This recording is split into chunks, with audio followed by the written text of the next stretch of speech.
Clara Whitmore pressed both palms flat against the market table and watched a mother yank her little girl away from the stall, not because anything was wrong with the bread, but because of the woman standing behind it. The child had reached for a roll. The mother said low and cutting, "We don't buy from her kind sweetheart." Clara didn't flinch. She'd taught herself not to, but her hands, those wide, flour-dusted hands that had been working since 4 in the morning, pressed harder into the wood until her knuckles went white. If you've ever been looked through like you weren't even standing there, stay with me. Because this is a story about what happens when one person finally decides to look. Subscribe to this channel and follow along to the very end. I promise you, you won't want to miss what's coming. Drop your city in the comments below so I can see just how far this story has traveled. Now let's go back to Red Hollow, Montana, 1886, and meet the woman nobody saw. The summer of 1886 came to Red Hollow, Montana, like it always did, without apology and without mercy.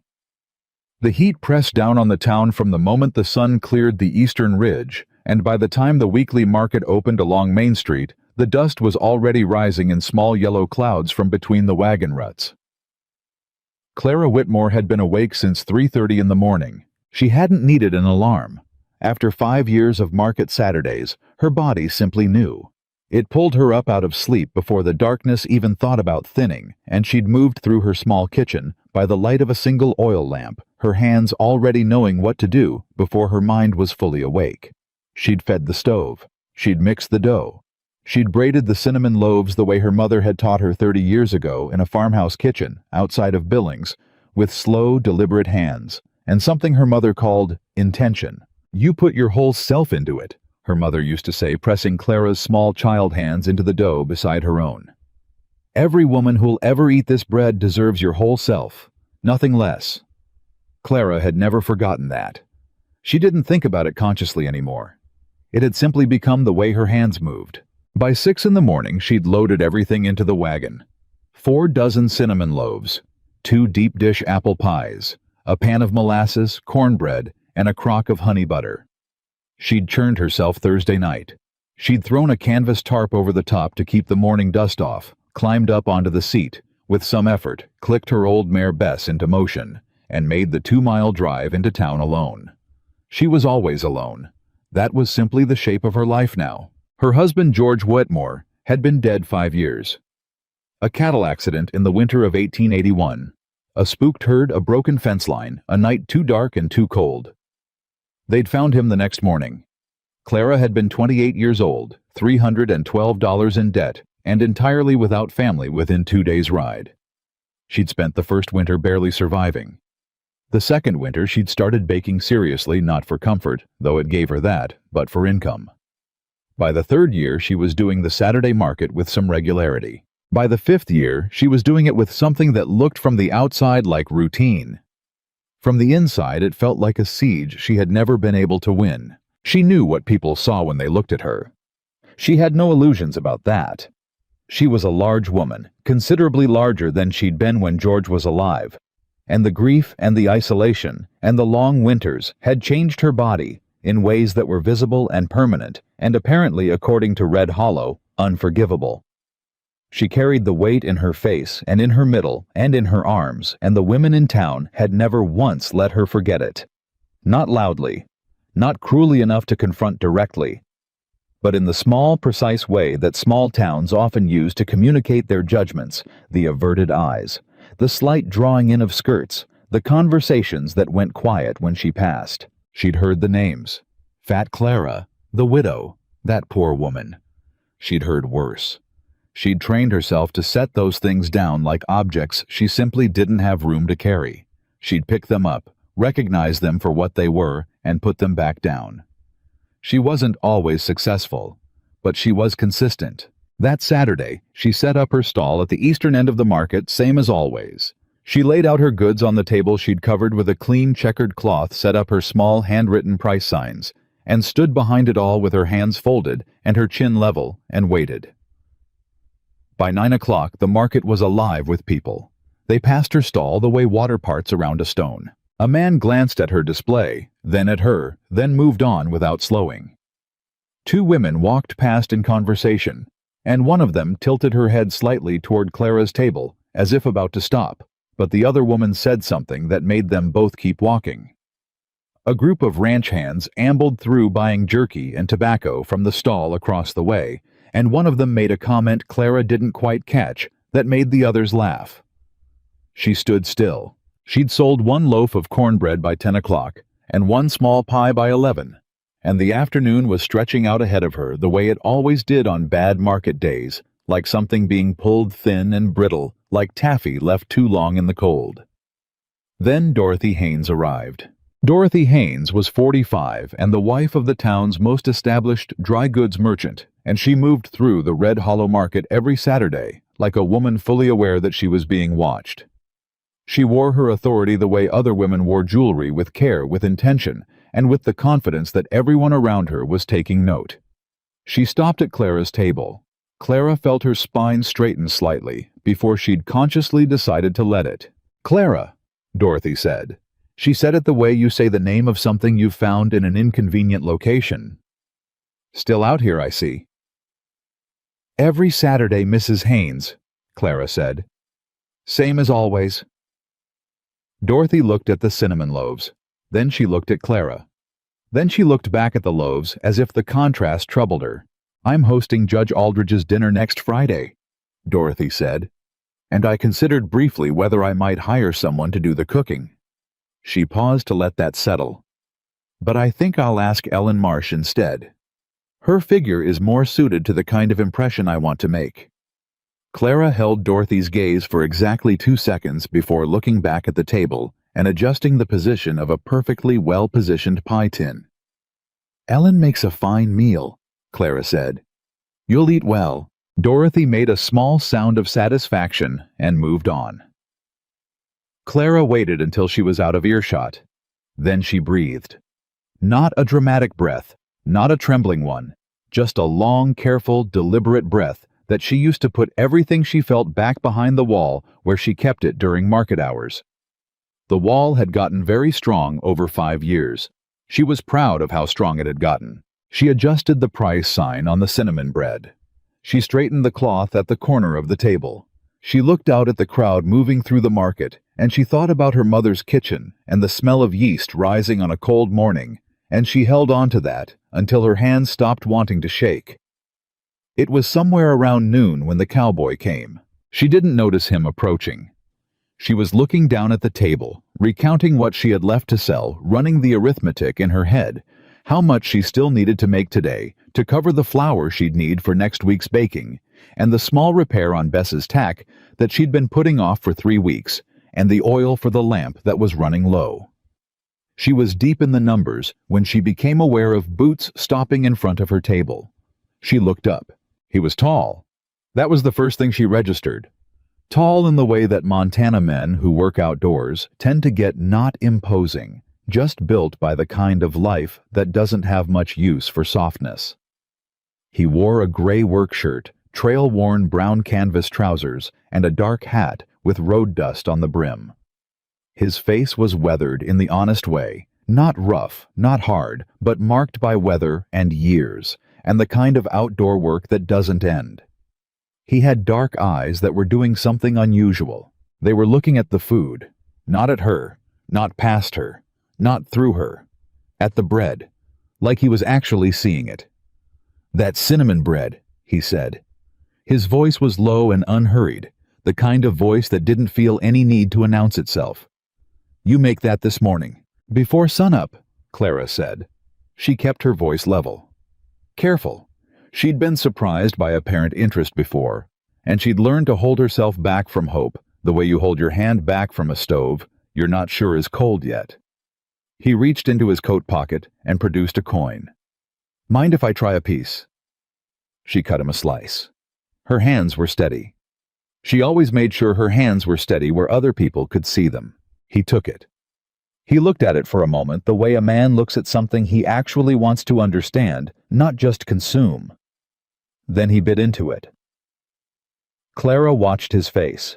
She told herself she wasn't watching his face. She watched his face. He chewed slowly. His jaw stopped. Not in the way it stops when something is wrong, in the way it stops when something is so right that the body forgets for a moment what it was doing. He looked up at her. "Ma'am," he said. There was something in his voice that Clara couldn't immediately name. She'd been spoken to with pity for so long that she'd gotten very good at recognizing it. This wasn't pity. "What did you put in this?" "Cinnamon," she said. "Brown sugar, a bit of orange peel." "The bread itself." "Sourdough starter. I've had it going 11 years. He nodded slowly, looking back at the loaf. "My mother had a starter she kept for 20 years, he said. "I didn't understand why until I tasted something like this." He said it quietly, almost to himself. Then he looked up again, and something shifted in his face, a decision being made. "How much for all of it?" Clara blinked. "I'm sorry." "All of it." He nodded at the table. "The bread, the pies, the cornbread, all of it." "What are you asking?" Her mouth opened and then closed. She did the math without meaning to the automatic calculation of a woman who'd been managing survival finances for 5 years. She gave him a fair number. Not inflated, not diminished either. He didn't negotiate. He simply counted out the coins, set them on the table with a quiet click, and began loading the goods into the crate he'd apparently brought for a purpose, which told her this wasn't entirely impulsive. "You do this every Saturday?" he asked. "Every Saturday." "You have a kitchen." She looked at him. "I have a kitchen." "I mean a proper working kitchen. Space for real production. Ovens that work." "My oven works fine," she said, and something in her voice had shifted, still careful, but with a fine edge of dignity that she didn't bother to soften. He glanced up. "I didn't mean any insult by it," he said, and she believed him because the way he said it didn't contain any. "I'm asking because I have a need." He set down the crate and extended his hand. "Ethan Walker, Walker Ranch up the Clearwater Road." She shook it. "Clara Whitmore." "Mrs. Whitmore." He looked at her with that same directness, not appraising, not searching, just present. "I'm going to be honest with you about something, and I'd ask you to hear it out before you answer." "Go ahead," she said. "My ranch cook is leaving next month. Married a homesteader from up north, which is good for her and inconvenient for me. I've got 32 men on my payroll through the summer, and I need someone who can run a working kitchen, not fancy, not pretentious, just consistent, skilled, and capable of feeding hungry men 3 times a day without cutting corners." Clara was quiet for the moment. The noise of the market continued around them. Horses, wagons, the calls of other vendors, the murmur of the Saturday crowd that had been walking past her table for 5 years. "Why are you asking me?" she said. "Because of the bread," he said. It was a simple statement. He didn't dress it up. "And because I've been watching this market for 20 minutes waiting for someone to stop here, and I watched 3 people walk away without even looking, and I don't understand it. This is the best food in this market. That's not a compliment. That's a fact." "People have reasons," Clara said carefully. Ethan Walker's expression didn't change, but something behind it did, a tightening, brief and controlled. "I reckon they do," he said. "And I reckon most of those reasons aren't worth a bucket of cold water." She looked at him. He met her eyes without any of the discomfort people usually wore when they accidentally looked directly at Clara Whitmore. "What does the position pay?" she asked. He named a figure. It was $20 a month, more than anything she'd ever made in her life. She kept her face still. She was very good at keeping her face still. "I'd want to see the kitchen before I agreed to anything," she said. "That's fair." "And I'd want a clear understanding of what's expected hours, supplies, staffing." "Also fair. And I'd want one thing understood from the start." "Mr. Walker?" she said, and she looked at him straight on, because after 5 years of looking down at market tables, she had decided in the last 60 seconds that she was done with that particular habit. "I don't work under disrespect. If your men have opinions about my cooking before they've tasted it, they can keep those opinions to themselves until they have tasted it. After that, their opinions are welcome." Ethan Walker looked at her for a long moment. Then he reached up and touched the brim of his hat. "Mrs. Whitmore," he said, I think we understand each other." She nodded once. "Come out to the ranch Tuesday morning," he said, picking up the crate again. "I'll show you the kitchen. You can decide from there." He walked away through the market crowd without looking back, carrying her bread and her pies and her cornbread, and Clara stood behind her empty table and felt something she hadn't felt in a very long time. Not hope. Exactly, hope was a thing that had bitten her too many times to trust straight away. But something in the neighborhood of hope. Something with a similar shape. She began folding up her cloth. 2 women from the church committee were watching her from across the lane. She could see them from the corner of her eye. She could tell by the angle of their heads that they'd watched the whole exchange. She folded the cloth with her usual care and tucked it under her arm and did not look at them. Not because she was ashamed, because she had nothing to say to them just yet. She climbed up onto the wagon seat and clicked Bess into motion and drove home under the noon sun, with an empty table behind her and her mother's voice in her ears. You put your whole self into it and thought for the first time in 5 years that perhaps the whole self was finally worth putting somewhere that deserved it. Tuesday came gray and cool, which Clara took as neither a good sign nor a bad one. Signs were for women who had the luxury of uncertainty. She had driven out the Clearwater Road before on supply errands. She knew the terrain, and she found the Walker Ranch without difficulty just after 8 in the morning. It was a working ranch, not a showplace. The outbuildings were solid and practical. The main house was large by Frontier standards, but unpretentious, 2 stories of weathered timber with a covered porch along the front, and a kitchen addition built out to the east side that was clearly functional in origin, not decorative.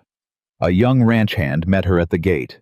He was maybe 20, sunburned, and did an imperfect job of hiding his surprise when she climbed down from the wagon. "Ma'am," he said with slightly too much effort. "Mr. Walker's expecting you. Kitchen's around the east side." "Thank you," she said, and walked around the house with her back straight. The kitchen was larger than she'd expected. That was the first thing.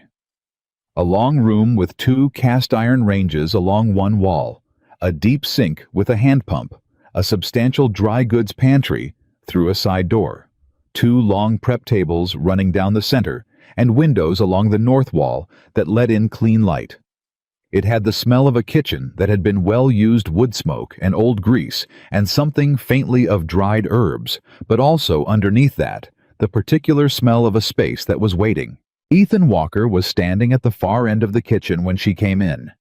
He was talking quietly with an older woman who Clara assumed was the departing cook, a small, capable-looking woman in her 60s, named, as it turned out, Mrs. Paulson, who had run this kitchen for 12 years and had opinions about everything that she shared with brisk, affectionate authority. "She keeps the cast iron in good condition," Mrs. Paulson told Clara, as if Ethan weren't standing right there. "Which is more than most. The pantry runs on rotation, oldest goods forward, new purchases behind, and I expect whoever's coming to maintain that system because I built it and it works. The men eat at 6:30 noon and 6 in the evening. They're not picky, but they're hungry, and there's a difference between not picky and not caring. They care. Feed them well and they'll respect you. Feed them poorly and they'll let you know." "I understand," Clara said. Mrs. Paulson looked at her with the forthright appraisal of someone who had no time for either flattery or excessive caution. "You've run a kitchen before?" Mrs. Paulson asked. "My own," Clara said. "And I've been selling at market for 5 years. Market work is different from ranch work." "I know it is." Mrs. Paulson studied her for another moment. Then she gave one sharp, decided nod, the kind of nod that closes an internal discussion. "Good bones," she said, apparently about the kitchen, but possibly not entirely. "Good luck to you." She shook Clara's hand, and Ethan's put on her coat and left with the no-nonsense finality of a woman who had made a decision and saw no point in lingering over it. Clara turned and looked at the kitchen for a long moment. "Well," she said. "Well," Ethan agreed. He was leaning against the doorframe with his arms crossed, not impatiently, just comfortably, in the way of a man who doesn't feel the need to fill silence with unnecessary words. "What do you think?" "I think whoever built this kitchen understood the work," Clara said. "The light is right. The workflow makes sense. The pantry placement is logical. She opened the door of the nearest range and looked inside. These haven't been cleaned since last week. Mrs. Paulson cleaned them Sunday. They need cleaning again before I start cooking in them. That's not criticism of Mrs. Paulson. That's just what they need. Ethan said, "All right." She closed the range door and turned to face him. "I'll take the position, Mr. Walker." He nodded. "I'm glad to hear it." "I want to be clear about one thing," she said. "Go ahead." "I know you saw me at that market," she said. "I know what people see when they look at me. I've been doing this long enough to know that some of your men are going to have opinions before I put a single plate in front of them, and I can live with that because opinions without evidence don't mean anything to me. But if there's any man on this ranch who thinks he can be deliberately unkind and face no consequence, I'd want to know that now before I commit to being here every morning at 4 o'clock. Ethan looked at her for a long moment. "Mrs. Whitmore," he said, "any man on my payroll who deliberately disrespects someone working under my roof is going to find himself looking for work somewhere else. That applies to everyone, not just you." He paused. "I wouldn't have hired you if I intended to let you be treated poorly. I don't operate that way." Clara held his gaze. She was looking for the cracks, the slight softening of certainty that meant what a man said and what a man intended were two different things. She didn't find any. "Then I'll start Monday," she said. She started Monday. The first morning was exactly what she'd expected. She arrived before 4 o'clock, while the bunkhouse was still dark and the sky was still a deep, heavy blue-gray, and she built the kitchen fires alone in the quiet, and the solitude was familiar and almost comfortable. She knew how to work alone. She'd been working alone for 5 years. The men started filtering in for breakfast at 6:15, even though the official hour was 6:30. That told her something. It told her they were hungry, and they were used to being hungry, which meant she had room to surprise them. She fed them. Sourdough biscuits with gravy, scrambled eggs from the ranch's own hens, a side of thick-cut bacon and fried potatoes with onion, coffee that was strong enough to mean something. She put it on the tables and stepped back to the kitchen doorway and watched. A man named Cord, she'd learn his name later, picked up a biscuit and bit into it and stopped chewing in exactly the same way Ethan had stopped chewing at the market. He looked at the biscuit. He looked at it the way you look at something that has exceeded your expectations so thoroughly that you're not entirely sure your expectations were measuring the right thing. "Lord Almighty," he said quietly to no one in particular. The man beside him tried a spoonful of gravy. Nobody said anything for a moment. Then they started eating. All of them. With the focused, wordless dedication of men who have just understood in a very concrete way that something has changed. Clara went back into the kitchen. She had a noon meal to start, but she allowed herself one moment standing by the big window with her hands wrapped around her coffee cup, looking out at the pale morning light beginning to spread across the eastern pasture to let herself feel what she felt, which was not triumph exactly, which was not relief, which was something quieter than either of those things. It was the feeling of her hands doing what they were made to do in a space large enough to hold it for people who needed it. For the first time in 5 years, Clara Whitmore was exactly where she was supposed to be. And she hadn't needed anyone to rescue her to get there. She'd walked in through the door herself. She reached into the pantry and began pulling ingredients for noon. There was work to do. The first week passed, the way hard work always does, not slowly, not quickly, but with a kind of density that makes each day feel both longer and shorter than it actually was. Clara learned the rhythm of the Walker Ranch kitchen the same way she learned everything, by paying attention to what the work was actually asking of her, not what she assumed it would ask. The two ranges had different temperaments. The left one ran hot on the back burners and cool on the front, which meant she had to compensate when she was running multiple dishes simultaneously. The right one was more even but slower to build, so she started it first every morning and let it come up to temperature while she did her prep work. The pantry was well stocked, but not perfectly organized. Mrs. Paulson's rotation system was sound in principle, but had developed some idiosyncratic exceptions over 12 years that Clara spent the first 3 days quietly correcting without comment.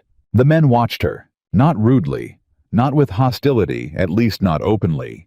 but with the particular careful attention of people who have been told something is going to happen and are waiting to see whether it actually will.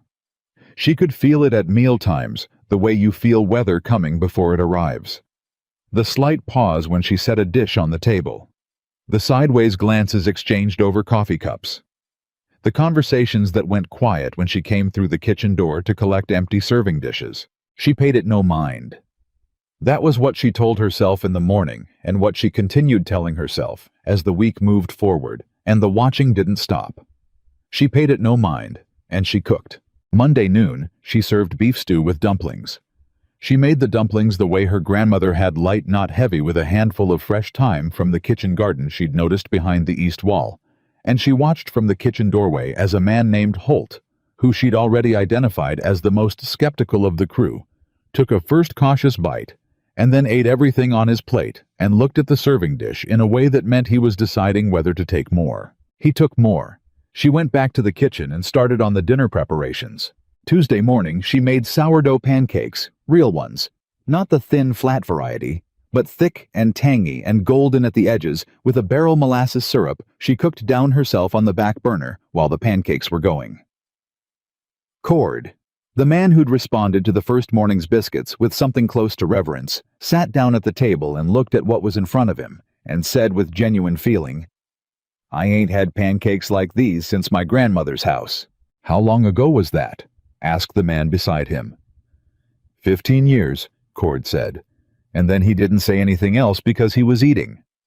Clara heard this from the kitchen. She kept her hands moving. Wednesday was the first sign of real trouble. It came not from the ranch hands who were, whatever their private opinions, at least keeping those opinions off their faces during meals. It came from town. It came specifically in the form of a boy named Tommy Briggs, who was 14 and worked as an errand runner for half the businesses on Main Street, and who arrived at the Walker Ranch Wednesday afternoon with a delivery of dry goods and a piece of news he shared with 3 different ranch hands before anyone thought to consider whether Clara might hear it. She heard it. She was in the pantry reorganizing the spice shelf when Tommy's voice carried through the window, clear and young, and entirely without the understanding that words once released travel further than their speaker intends. "Heard in town that Mr. Walker hired that fat widow woman from the market," Tommy said. She could hear the creak of the supply wagon as the boxes came down. "My ma says it ain't right. Says a woman like that cooking for working men is, well, she said it ain't suitable." There was a pause. Then one of the ranch hands she didn't recognize the voice said, "Boy, you might want to watch what you carry and where you carry it." "I'm just saying what my ma said." "I heard what you said." Another voice. This one she recognized Cord. "How about you put the rest of those boxes down and head on back to town, son?" Tommy went quiet. The boxes came down. The wagon pulled away. Clara stood in the pantry with a jar of dried oregano in her hand. She set it in its correct place. She moved on to the sage. She heard boots on the kitchen step, a careful knock at the open door. "Mrs. Whitmore?" It was Cord. "I heard," she said before he could say anything else. A pause. "I wanted to." "I appreciate it," she said. She kept her voice even and her back to the door because she knew her face wasn't entirely cooperating, and she preferred to manage that privately. "Thank you, Mr. Cord." Another pause. Then she heard him turn and walk back out. She stood for a moment with her hand on the shelf. Then she thought about what she was making for Thursday breakfast and whether she had enough butter, and she went to check. That was the only way she knew how to do it. You felt the thing. You set it down. You went back to work. Ethan Walker appeared in the kitchen doorway late Wednesday evening after the supper dishes were done, and Clara was doing her final check of the pantry before morning. "I heard about what the Briggs boy said," he told her. "Most of the town thinks something similar," Clara said. She wasn't bitter saying it, just accurate. "Most of the town is wrong," Ethan said. "Most of the town was wrong last week and the week before that too," she said. "That's not a new condition." She looked up at him. "I'm not asking you to fix what people think, Mr. Walker. I can't control what Tommy Briggs's mother tells her son. I can control what comes out of this kitchen."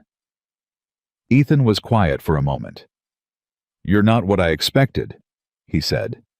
He said it slowly, like a man choosing his words with some care. What did you expect? I don't know exactly. Someone more... He stopped. Grateful, she said. He shook his head. Someone more broken, he said. By all of it. Clara considered that for a moment. I had a broken year, she said.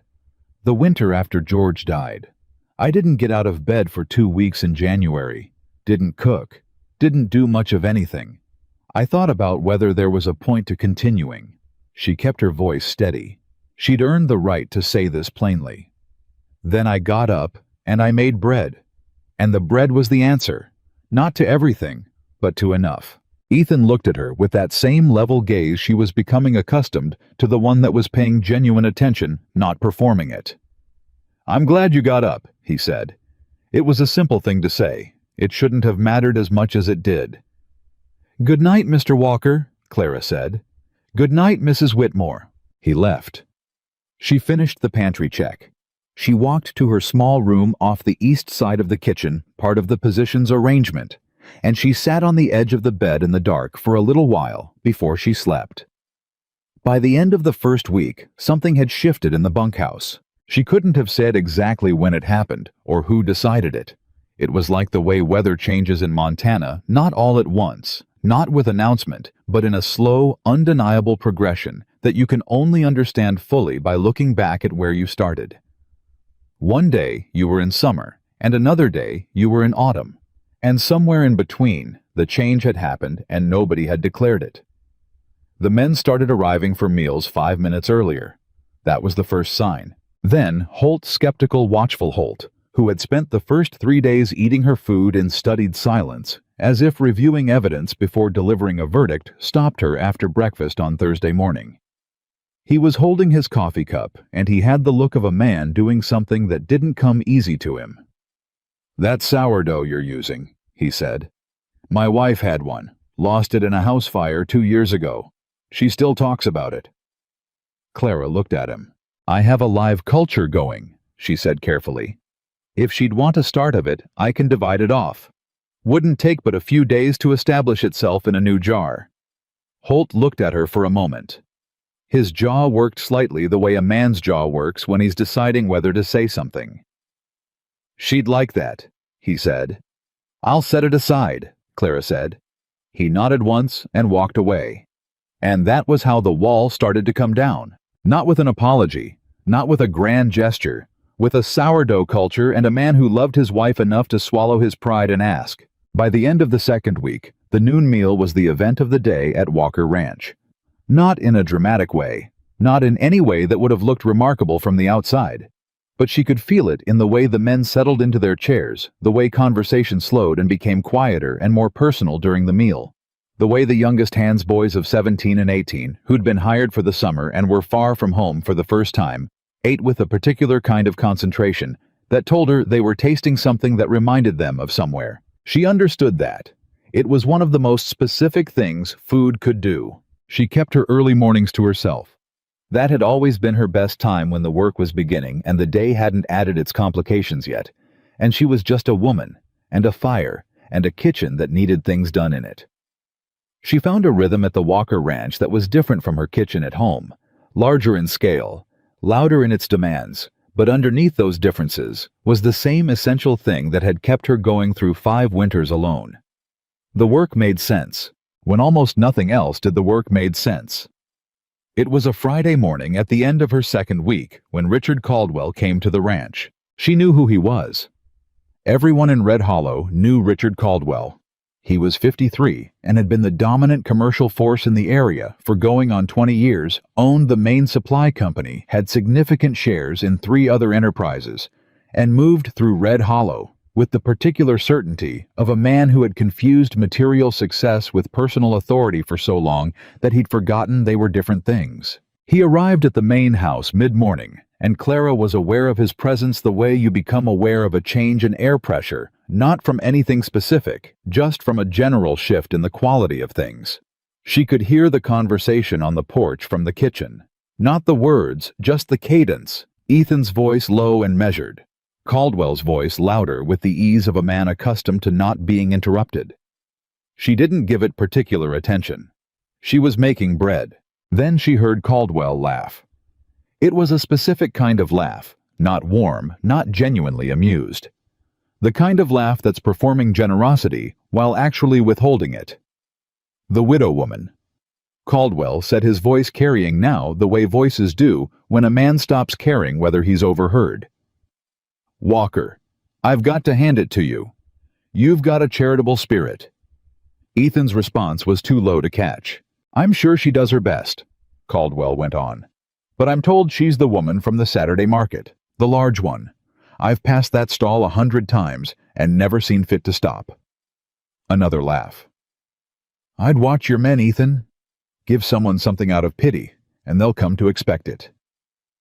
Clara set down the bread dough. She stood still for a moment, not from shock, not from devastation, from something more like recognition. The way you recognize a face you've seen before in a new location, and it takes a moment to place it. She had heard this voice before. Not Caldwell's specifically, but this voice.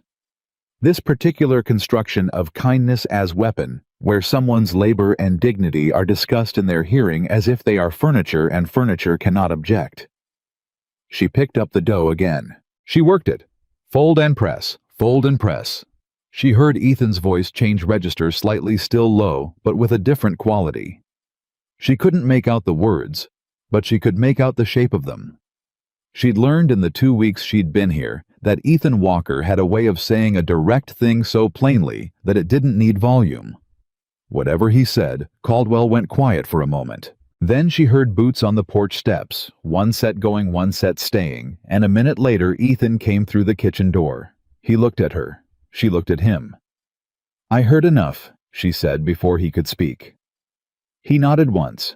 He pulled a chair from the corner and sat down, and she noticed he chose to sit rather than stand, which meant he was staying for a conversation and not delivering a reassurance. Richard Caldwell has been the biggest supplier in this county for 20 years, Ethan said. He's not a man who adjusts his views. He holds on to what he's decided and protects it. I know his type, Clara said. He came to offer me a supply contract, Ethan said. A good one. He comes every year around this time. Did you take it? Ethan looked at her steadily. I told him I was happy with my current arrangements. Clara stopped working the dough. She looked at him with the full attention that deserved. That contract would save you real money, she said. It would. Ethan agreed. Mr. Walker. Mrs. Whitmore, he said, and there was a quiet finality in it.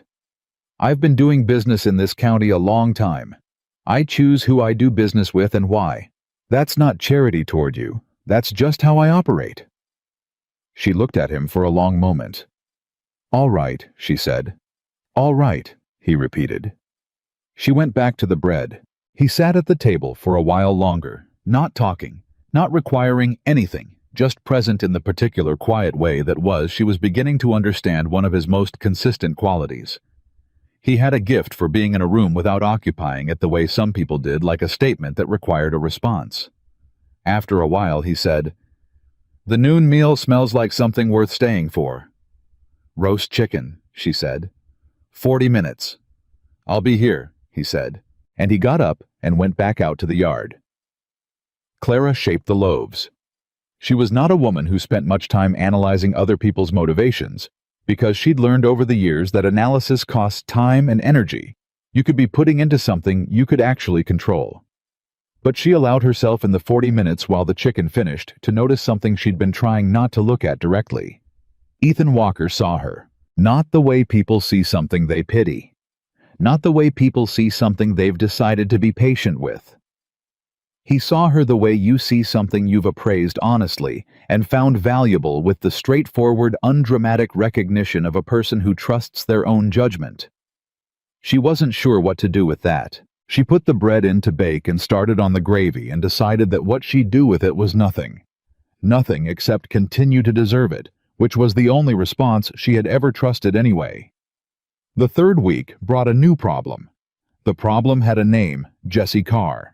Jesse was 22 and worked as a fence rider, which meant he was out on the ranch's perimeters for long stretches and came in for meals at irregular intervals that didn't always match the official 3 times a day schedule.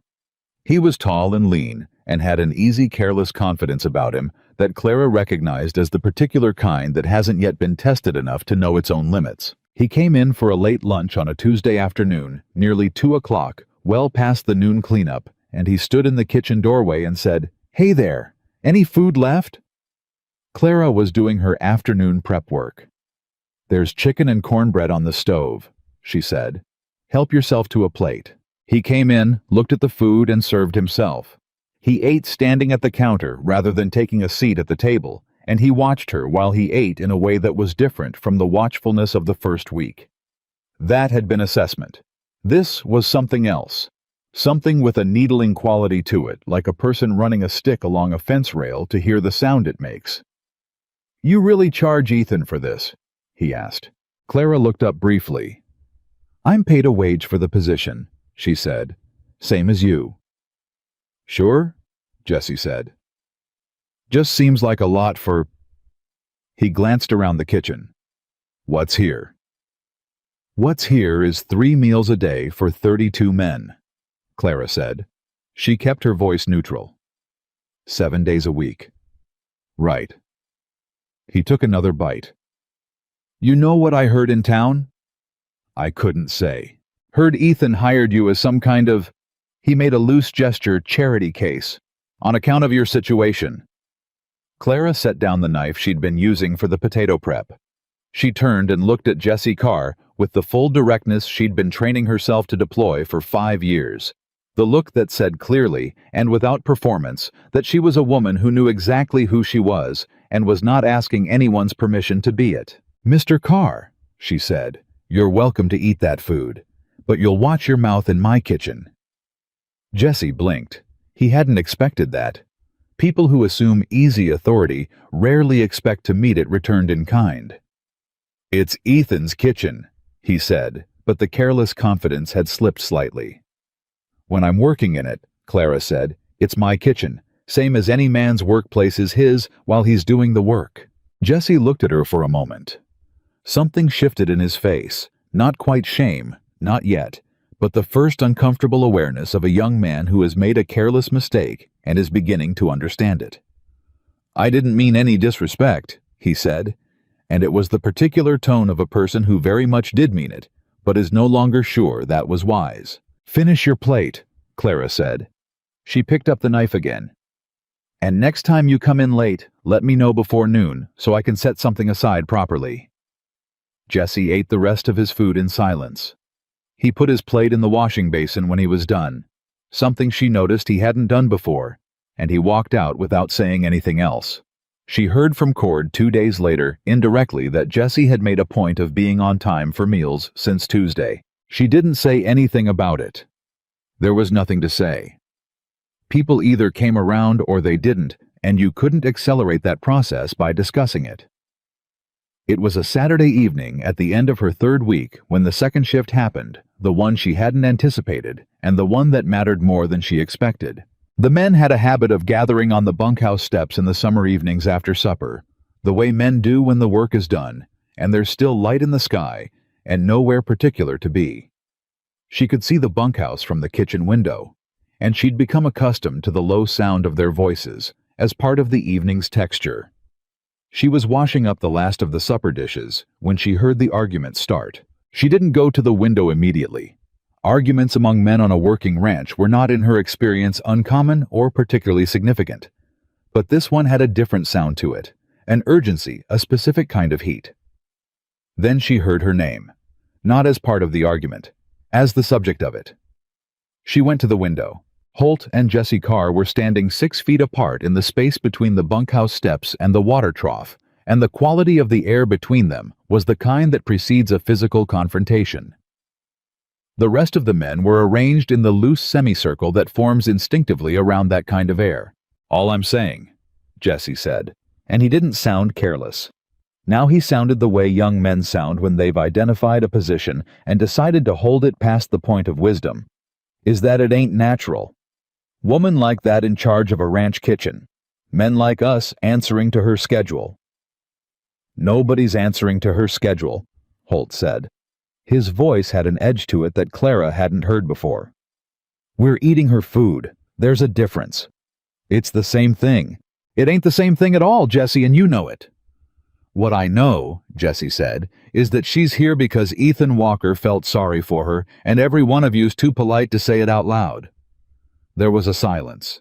Then Cord said from where he was sitting on the steps, I was in town last Tuesday. Nobody responded. Everybody waited.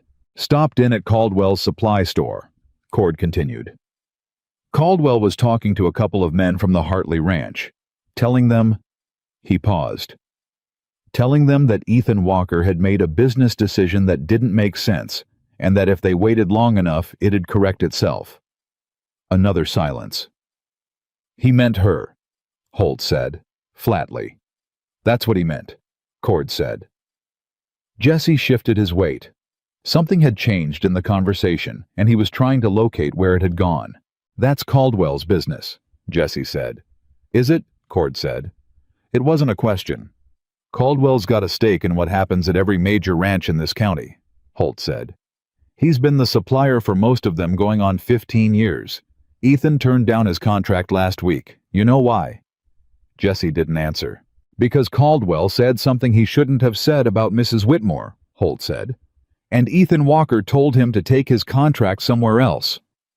He looked at Jesse with the level steadiness of a man who has lived long enough to have clear opinions. So while you're standing there talking about what ain't natural, the man who owns this ranch already made his position clear, and the man who runs supply in this county is already working against her. Which side of that are you planning to be on? Jesse looked at Holt. He looked at Cord. He looked at the other men who were watching him with the patient assessing silence of people who have formed their own opinions and are curious what he'll do with his. He looked down at the ground. I don't have a side, he said. His voice was quieter now. Then stay quiet, Holt said simply, and eat your breakfast in the morning. Jesse walked into the bunkhouse without saying anything else. Clara stepped back from the window. She stood in the kitchen with the sounds of the evening coming through the glass, the horses settling for the night. The last of the bird call from the cottonwoods along the creek, the low resumed conversation from the bunkhouse steps as the men returned to their regular evening. She sat down at the prep table. She had not asked Holt to defend her. She had not asked Cord to tell that story. She had not orchestrated any of what had just happened. It had happened because of what she'd cooked, and because of what Ethan had done, and because the men of Walker Ranch had been paying attention in ways she hadn't fully known. This was not what she'd expected. She wasn't sure what she'd expected precisely. She had come to this ranch preparing herself for the long siege, the same slow grinding weight of having to prove herself that she'd been carrying for 5 years. She had not prepared herself for the possibility that the siege might end differently here. She thought about Ethan turning down Caldwell's contract. She thought about what that cost. She thought about Holt asking for the sourdough starter for his wife. She thought about Cord saying quietly 2 weeks ago, Lord Almighty. She sat at the prep table in the evening light and felt something that was unfamiliar enough that it took her a while to name it. It was the feeling of not being alone in something.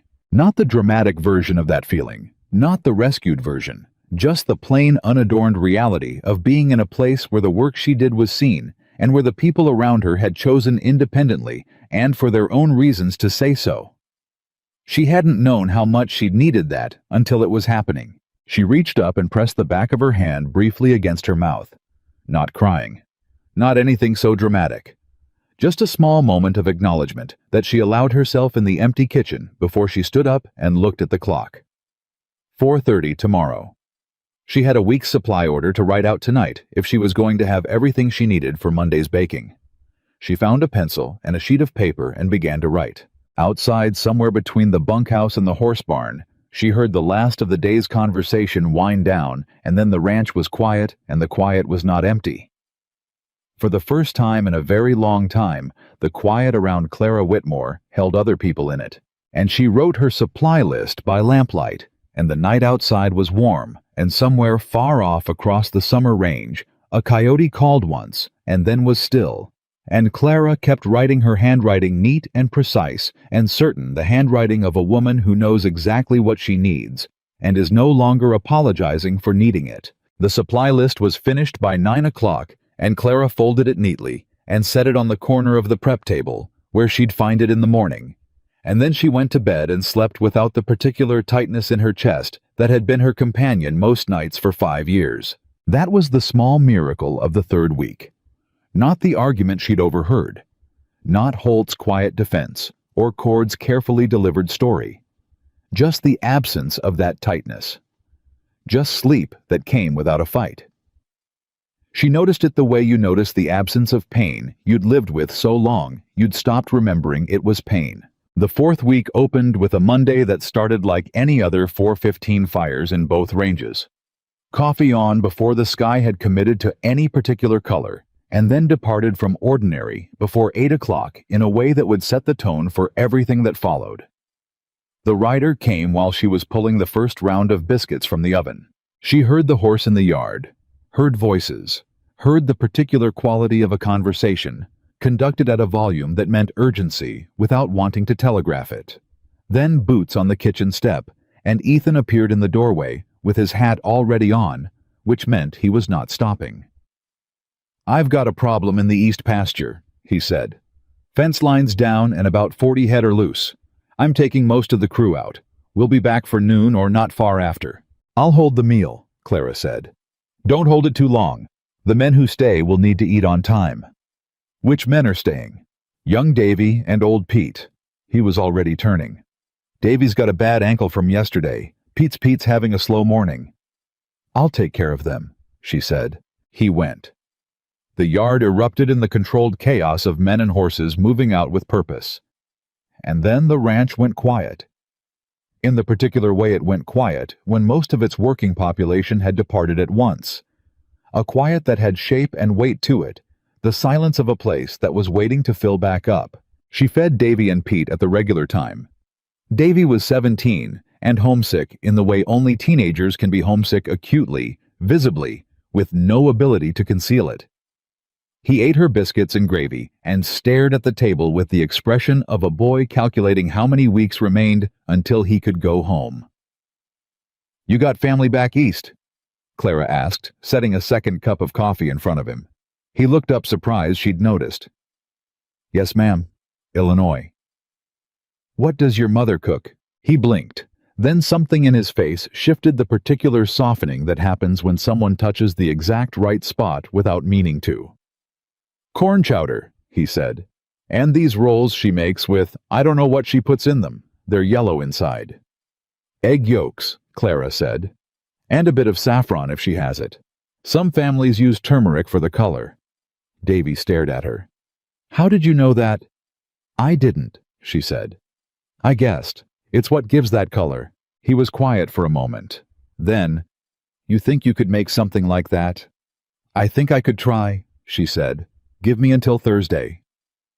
He ate the rest of his breakfast with slightly less of the staring at the table quality, and Clara went back to her prep work with the particular quiet satisfaction of a problem that hadn't required anything dramatic to solve. Pete, who was 61 and had been working cattle ranches since he was 14, ate everything in front of him without commentary, and then sat at the table for an extra 10 minutes with his coffee, which was his version of expressing appreciation. She'd learned to read him in the first week. The crew came back at 1:15, tired and successful. All 40 had recovered fence mended, the kind of morning that was hard and productive in equal measure. She had the meal waiting. She'd kept the biscuits warm and started a second pot of beans and made an additional pan of cornbread, and when the men filed in, they ate with the concentrated intensity of people who have done genuine physical work and earned genuine hunger. Nobody complained about the timing. Nobody said much of anything for the first 10 minutes, except the language of passing dishes and requesting coffee. Then Cord looked up from his plate and said to the table in general, "I've been thinking about Saturday." The table went slightly quieter, not obviously just by one register. "Caldwell's going to be at the Founders' Day Market," Cord continued. "He's got a booth every year, sponsors the whole back section." "So," Jesse said. He was at the far end of the table and had been eating with the careful quiet of a man still recalibrating himself. "So I heard he's been talking," Cord said, "to the Hartley Ranch and the Brennan Spread and the Doyle brothers, telling them all the same thing." Holt looked up. "What thing?" "That Ethan Walker's made a bad business decision," Cord said. "That he hired someone unsuitable out of—" He glanced briefly toward the kitchen doorway, then back out of misplaced sympathy. "And that any man in the county who does business with Walker should think twice, because Walker's judgment has gone soft." The table went properly quiet now. Clara, standing at the kitchen counter where she could hear every word, did not move. "He's going after the Walker account," Holt said. It wasn't a question. "He's going after more than the account," Cord said. "He's going after the reputation." Ethan, who was sitting at the head of the table and had been eating without comment, set down his fork. Everyone looked at him. "Let him talk," Ethan said. "He's not just talking," Cord said carefully. "He's talking to the right people." "I know who he's talking to," Ethan said. His voice was the same as it always was, low, unhurried, with that quality of a man who has thought about something already and arrived at his conclusions without drama. "Richard Caldwell has been the largest supplier in this county for 20 years because he understood 20 years ago that controlling supply means controlling the men who depend on it. He's not going after me because my judgment is soft.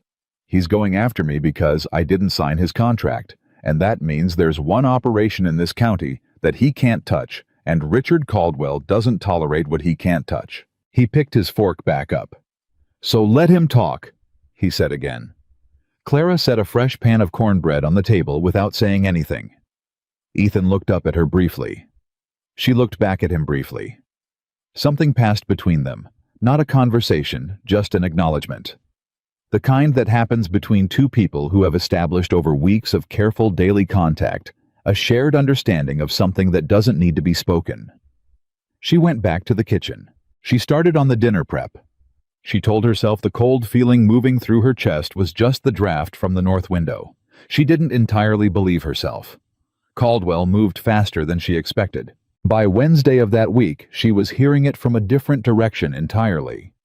The supply wagon that came Tuesday from Millard's store in town, a smaller operation than Caldwell's but reliable, brought a delivery boy who was older than Tommy Briggs and more careful about what he said out loud, but who exchanged a long look with the ranch hand, who received the delivery that Clara happened to see from the kitchen window. She mentioned it to no one, but she paid attention in the particular way she'd learned to pay attention over 5 years of surviving on her own, the way that doesn't announce itself, that doesn't alarm, that simply gathers information and stores it in the place where you keep the things that might matter later. On Wednesday evening, she was doing her end-of-day cleanup when she heard Ethan's voice from the main house, not loud, but with that slightly different register that meant he was on the receiving end of something unwelcome. 10 minutes later, he appeared in the kitchen doorway. She could tell by the way he stood. Not defeated. Ethan Walker didn't stand like a man who'd been defeated. But something had landed on him that he was carrying and hadn't yet figured out how to set down. "The Hartley Ranch canceled their standing order with me," he said. 60 head of breeding stock, spring delivery." Clara stopped what she was doing. "That's a significant contract," she said. "It is." Caldwell. Hartley didn't say so directly. He said he'd reconsidered his arrangements. Ethan said it flatly, in the tone of a man repeating a phrase that both of them understood to be a diplomatic fiction. Clara looked at him. "Mr. Walker," she said, and she kept her voice level and deliberate. "If my being here is costing you contracts—" "Don't," he said. "I need to say it. I need to. You've said it. The answer is no." He walked to the table and sat down, and the gesture was so ordinary, just a tired man sitting down at the end of a hard day, that it struck her more than any formal statement could have. "This isn't about you. This is about whether Richard Caldwell gets to run this county through control and social pressure the same way he's been running it for 20 years. I've been watching him do it since I came back here after my wife died, and I've always done my business and kept my head down because the cost of opposing him seemed high and the gain seemed low." He put both hands flat on the table. "The cost is still high," he said. "The gain seems different now. Clara looked at his hands on the table. She looked at the steadiness of them. "What changed?" she said. He looked up at her. And there was something in his face that she hadn't seen there before, not in 6 weeks of daily contact, not in all the mornings and evenings and quiet conversations in this kitchen. Something that wasn't quite composed, that was more alive than composed, that was looking at her from a very direct place. "You did," he said, simply, without decoration. Clara stood very still. "That's not—" she started. "I know what you're going to say," he said. "You're going to say it's not reason enough to take a financial hit. That one woman's situation isn't worth a breeding contract and however many others Caldwell manages to pull." "It isn't," she said. "Not logically." "No," he agreed. "Not logically." He looked at the table for a moment, then back at her. "You know what I thought about all the way home from the east pasture on Monday, not the fence, not the cattle." She waited. "I thought about what you said," he said. "About the bread. About getting up in January after your husband died because the bread was the answer. Not to everything. To enough." He paused. "I haven't thought about my wife in terms I could say out loud to someone in 4 years. I thought about her Monday morning on a cattle ride because of something you said in this kitchen, and it didn't feel like grief. It felt like—" He stopped. Looked for the word. Like she was still somewhere in the room. Clara sat down. Not dramatically. Just because standing required more composure than she had access to in this particular moment, and sitting seemed like the honest option. "Her name was Margaret," Ethan said quietly. "How long ago? 4 years? Fever? It was fast." He said it the way people describe fast losses, with a brevity that is itself the evidence of how complete the devastation was. "She would have loved your bread," he said. "She would have wanted to know how you did the orange peel in the cinnamon loaves." "You folded in after the second rise," Clara said. Her voice was not entirely steady. "So it doesn't get lost in the baking." Ethan nodded slowly, as if that meant more than a baking instruction. They sat in the kitchen for a while after that without speaking. The fire in the range ticked quietly as it cooled. Outside, the evening sounds of the ranch wound down in their familiar sequence. Clara looked at the man across the table from her and thought about her husband George and his quiet hands, and the winter she'd spent unable to get out of bed, and she thought about 5 years of market Saturdays, and every face that had looked through her, and she thought about what it cost to keep standing up after that over and over, without knowing whether it would ever amount to anything. And she thought, here is a man who understands something about that cost. Not the same cost, a different weight, but the same kind of carrying. "Mr. Walker," she said finally. "Ethan," he said. She stopped. He met her eyes. "If that's all right," he said. She considered it. She was not a woman who moved quickly in any direction she didn't fully intend to move. But she also, at this point in her life, had very little interest in pretending things were formal when they weren't. "Clara," she said. He nodded once. "Ethan," she said. "What are you going to do about Caldwell?" "I'm going to wait," he said. "And I'm going to watch. And when he makes his move openly, because he will, because men like Caldwell always do, I'm going to be ready for it."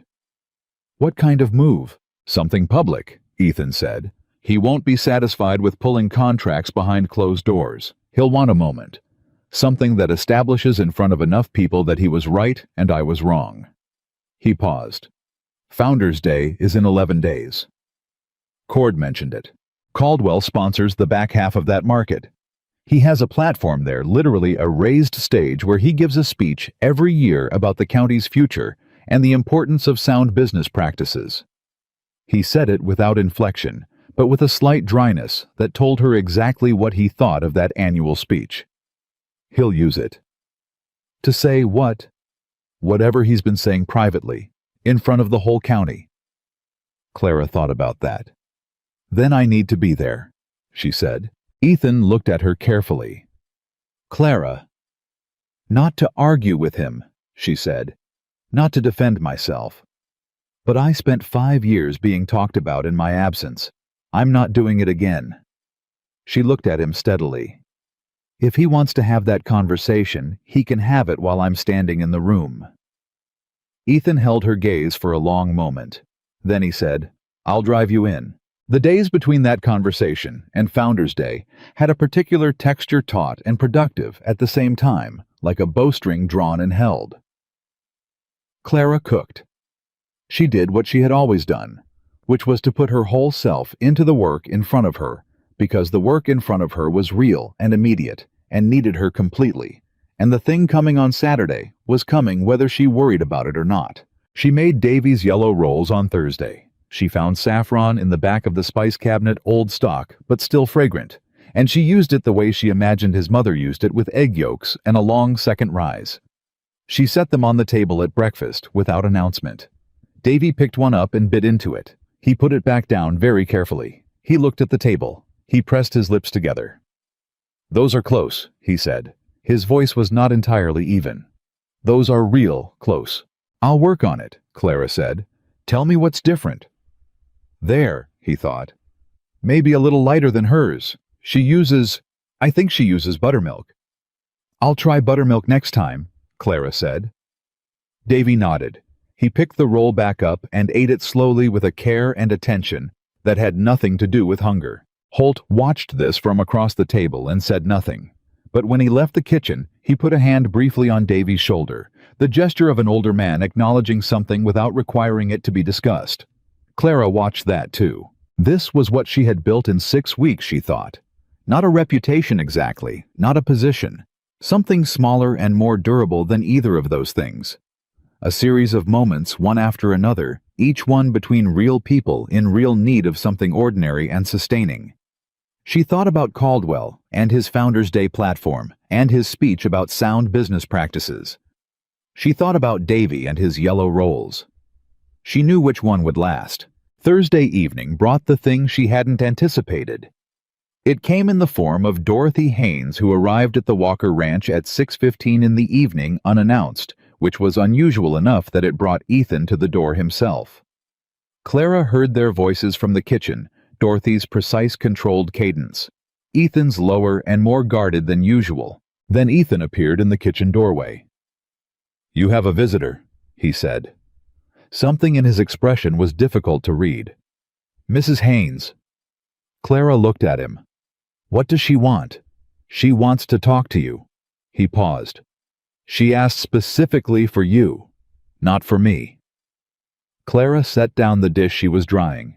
She came through to the front room and found Dorothy Haynes standing in the center of it, with her hands folded in front of her, wearing an expression that was doing complicated things. The expression of a woman who has come to say something she would have preferred not to have to say, and has made her peace with that preference not mattering. "Mrs. Whitmore," Dorothy said. "Mrs. Haynes," Clara said. There was a silence. Then Dorothy said, "I heard what Richard Caldwell is planning for Saturday." "Did you?" Clara said. Not a question, not an invitation, just an acknowledgement. "He came to visit Harold on Tuesday," Dorothy said. Harold was her husband, the dry goods merchant. He wanted Harold to stand with him at the Founder's Day market, to support his position publicly. Clara waited. Dorothy's hands, folded in front of her, tightened slightly.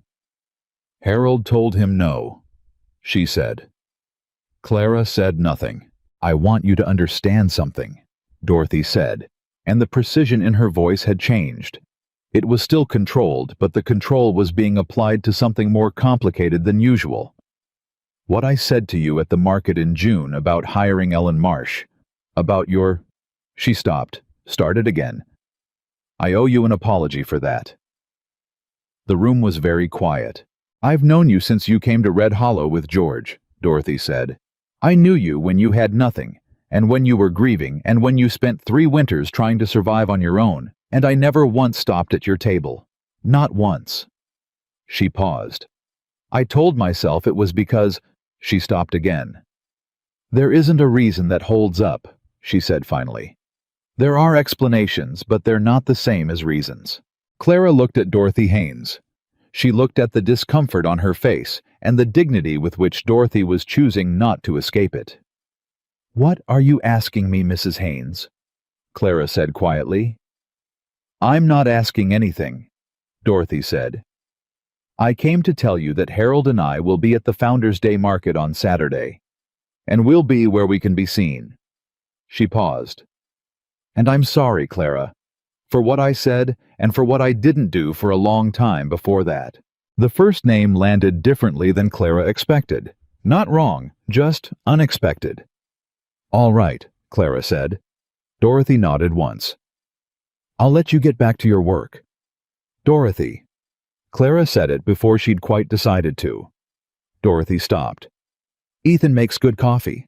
If you'd like a cup before you drive back." Dorothy looked at her for a moment. "I would," she said. "Thank you." They sat at the kitchen table for half an hour. They did not discuss Caldwell or the market or apologies or 5 years of silence. Dorothy asked about the orange peel in the cinnamon bread, and Clara told her and Dorothy told her about a recipe for apple cake that her own mother had made every October, and they talked about recipes and Montana winters and the way a good fire in a good kitchen can make almost anything feel survivable. It was not everything. It wasn't meant to be, but it was something. And Clara had learned in the long years since George died that something done honestly is worth more than everything done partially.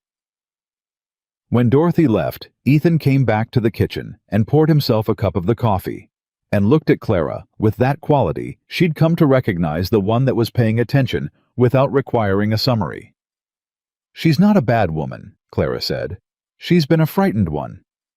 "I think most of them are," Ethan said. "Most of us," Clara corrected. He looked at her. She looked back. "Most of us are frightened, Ethan. You do what you can with it." He was quiet for a moment. Then, "What will you do on Saturday?" "What I always do," she said. She picked up her dish and went back to the washing up. "Show up. Stand still. Let the work speak." Ethan watched her hands moving in the wash basin.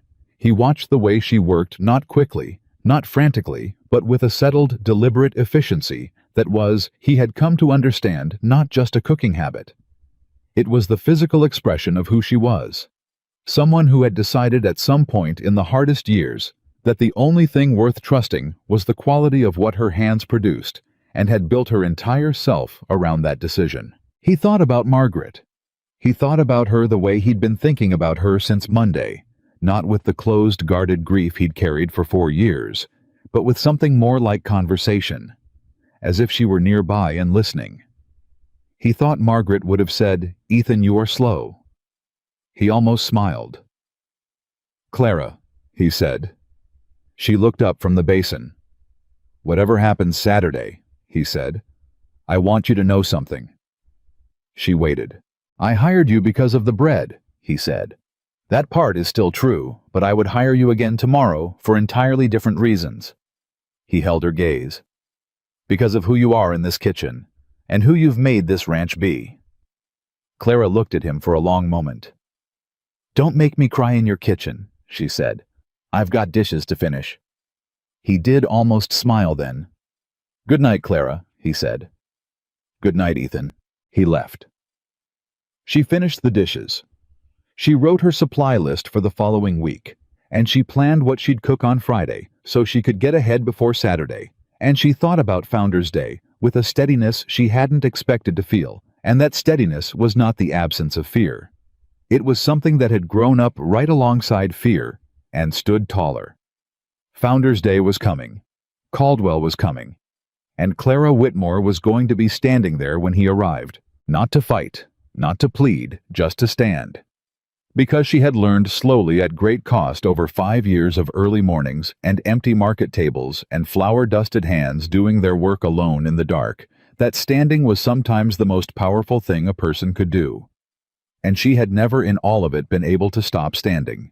She wasn't about to start now. Founders' Day arrived the way significant days always do in small towns, earlier than expected and louder than prepared for. Clara had been awake since 3 o'clock, not from anxiety, but from the particular alertness that comes when your body understands even before your mind has fully processed it, that the day ahead requires everything you have. She baked before she left. It wasn't practical.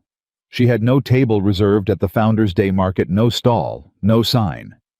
There was no commercial reason to spend the hours between 3 and 6 in the morning producing 4 dozen cinnamon loaves and 2 deep dish pies in Ethan Walker's kitchen. But her hands needed to be doing something honest before she walked into something uncertain, and the bread was the most honest thing she knew. So she baked, and the kitchen filled with the smell of cinnamon and sourdough and the faintly sweet burn of the oven's good heat. And by the time the sky outside had shifted from black to the deep blue-gray that came just before dawn, she had loaded everything into covered baskets and felt something close to ready. Ethan came through the kitchen at 6 o'clock and stopped when he saw the baskets. He looked at them. He looked at her. "You baked," he said. "I always bake," she said. He didn't argue with that. He picked up 2 of the baskets and carried them to the wagon without being asked.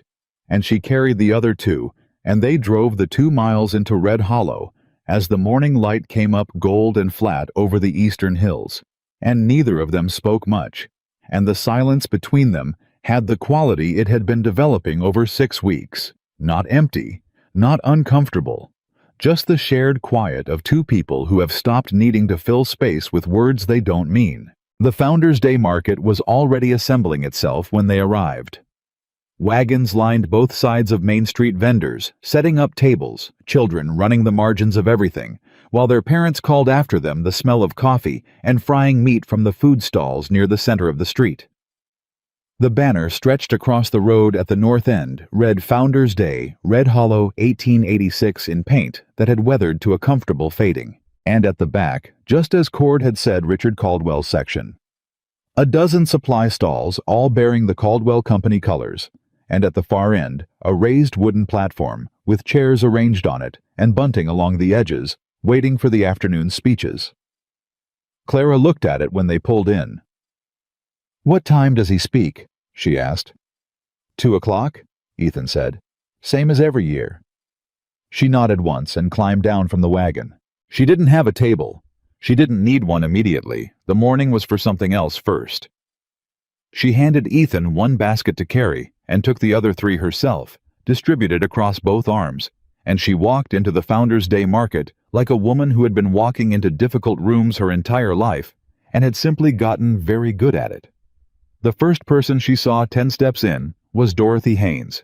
Dorothy was standing near the center aisle with Harold, a compact, steady-looking man whom Clara had met twice in 5 years, and she turned when she heard the wagon, and when she saw Clara, she gave a nod that was small but unambiguous.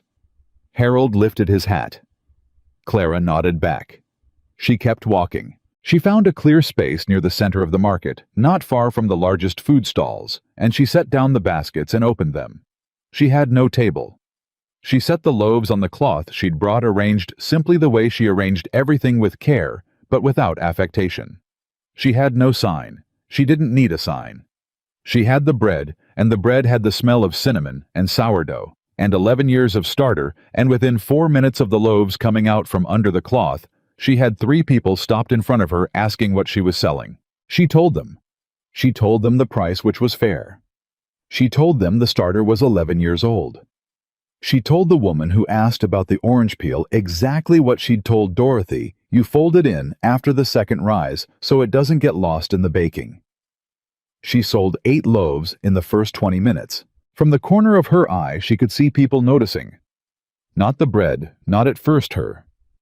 The fat widow from the Saturday market, the one everyone said Walker had hired out of charity, standing in the middle of Founders' Day with her goods arranged on a cloth on the ground because she didn't have a table, selling to anyone who stopped. She heard the whispers. She always heard the whispers. She put them down and kept going. By 9:30, she'd sold out of 1 pie and had 3 loaves left. By that point, she'd also attracted something she hadn't entirely planned for.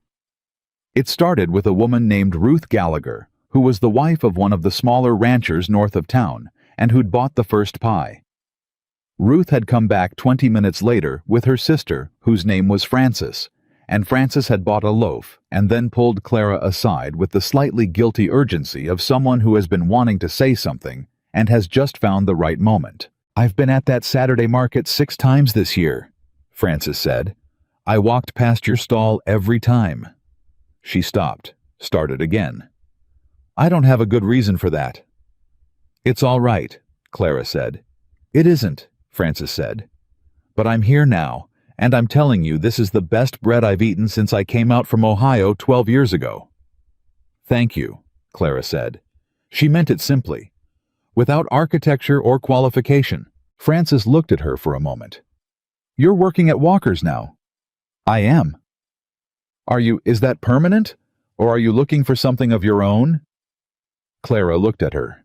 It was not a question she'd been expecting. "I haven't thought that far," she said. "My sister and I have been talking," Frances said, "about whether there's room in this town for a proper eating establishment. Not fancy, just consistent and good." She paused. "There isn't one. Not really. Henderson's does coffee, and there's the hotel dining room, but it's expensive, and the food isn't—" She chose her word carefully, reliable. Clara absorbed this. "I'm not in a position right now to think about that," she said carefully. "I know," Frances said. "I'm just saying it out loud, so you know it's been thought." She looked at Clara steadily. "Someone with your skill shouldn't be selling off a cloth on the ground, Mrs. Whitmore. That's what I'm saying." Clara watched Frances walk back to her sister. She stood for a moment with her hands at her sides and thought about what it meant to have your value named by someone you'd never met in a town that had spent 5 years not seeing you. She thought about it. She set it in the place where she kept things that mattered, and then she turned back to the remaining loaves. Ethan appeared at her side around 10 o'clock. He'd been moving through the market the way he moved through everything, without urgency, without display, but with a thoroughness that covered ground. He brought her a cup of coffee from the food stall near the center, and stood beside her, and didn't say anything for a moment, which was his way. "How many have you sold?" he asked. "All but 3, she said. He looked at the 3 remaining loaves. "You need to start charging more." "I charge a fair price." "You charge less than the work is worth," he said. "That's not modesty. That's a habit left over from when you needed people to stop it all. You don't need that anymore." Clara looked at him. He was right. She knew he was right. She also knew that the habit he was describing had been built over 5 years of market Saturdays, where underpricing was the only lever she'd had, and that it was not going to dismantle itself in a single conversation. "All right," she said. "All right. I'll think about it," she said, which was more honest. He almost smiled.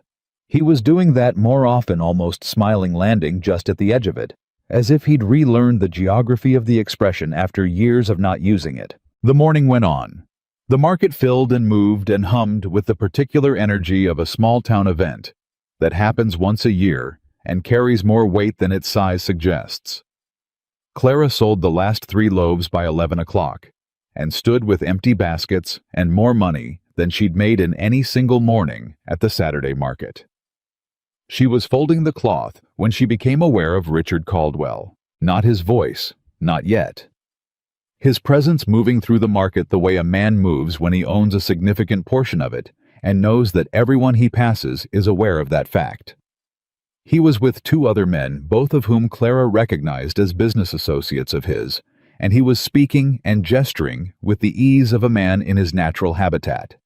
He saw her. She knew the precise moment he did, because his stride changed barely, just a fractional adjustment, the kind that only someone paying close attention would catch.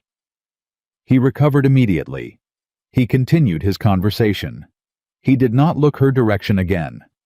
But he'd seen her, and she'd seen him see her. She picked up her baskets. "He's noticed you're here," Ethan said beside her quietly. "I know. He'll adjust his approach." "I know that too." She looked at Ethan. "What time is it?" "Just past 11.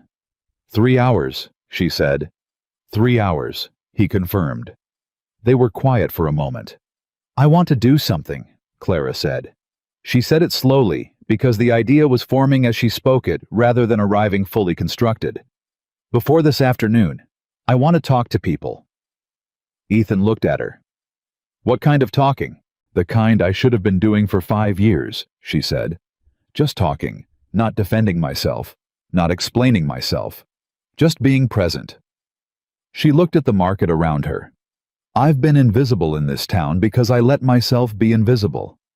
Because it was easier to stay behind the table and wait for someone to come to me. I'm done waiting." Something moved across Ethan's face. "All right," he said. "I don't need you to come with me," she said. "I know you don't," he said. "I'm coming anyway." She looked at him.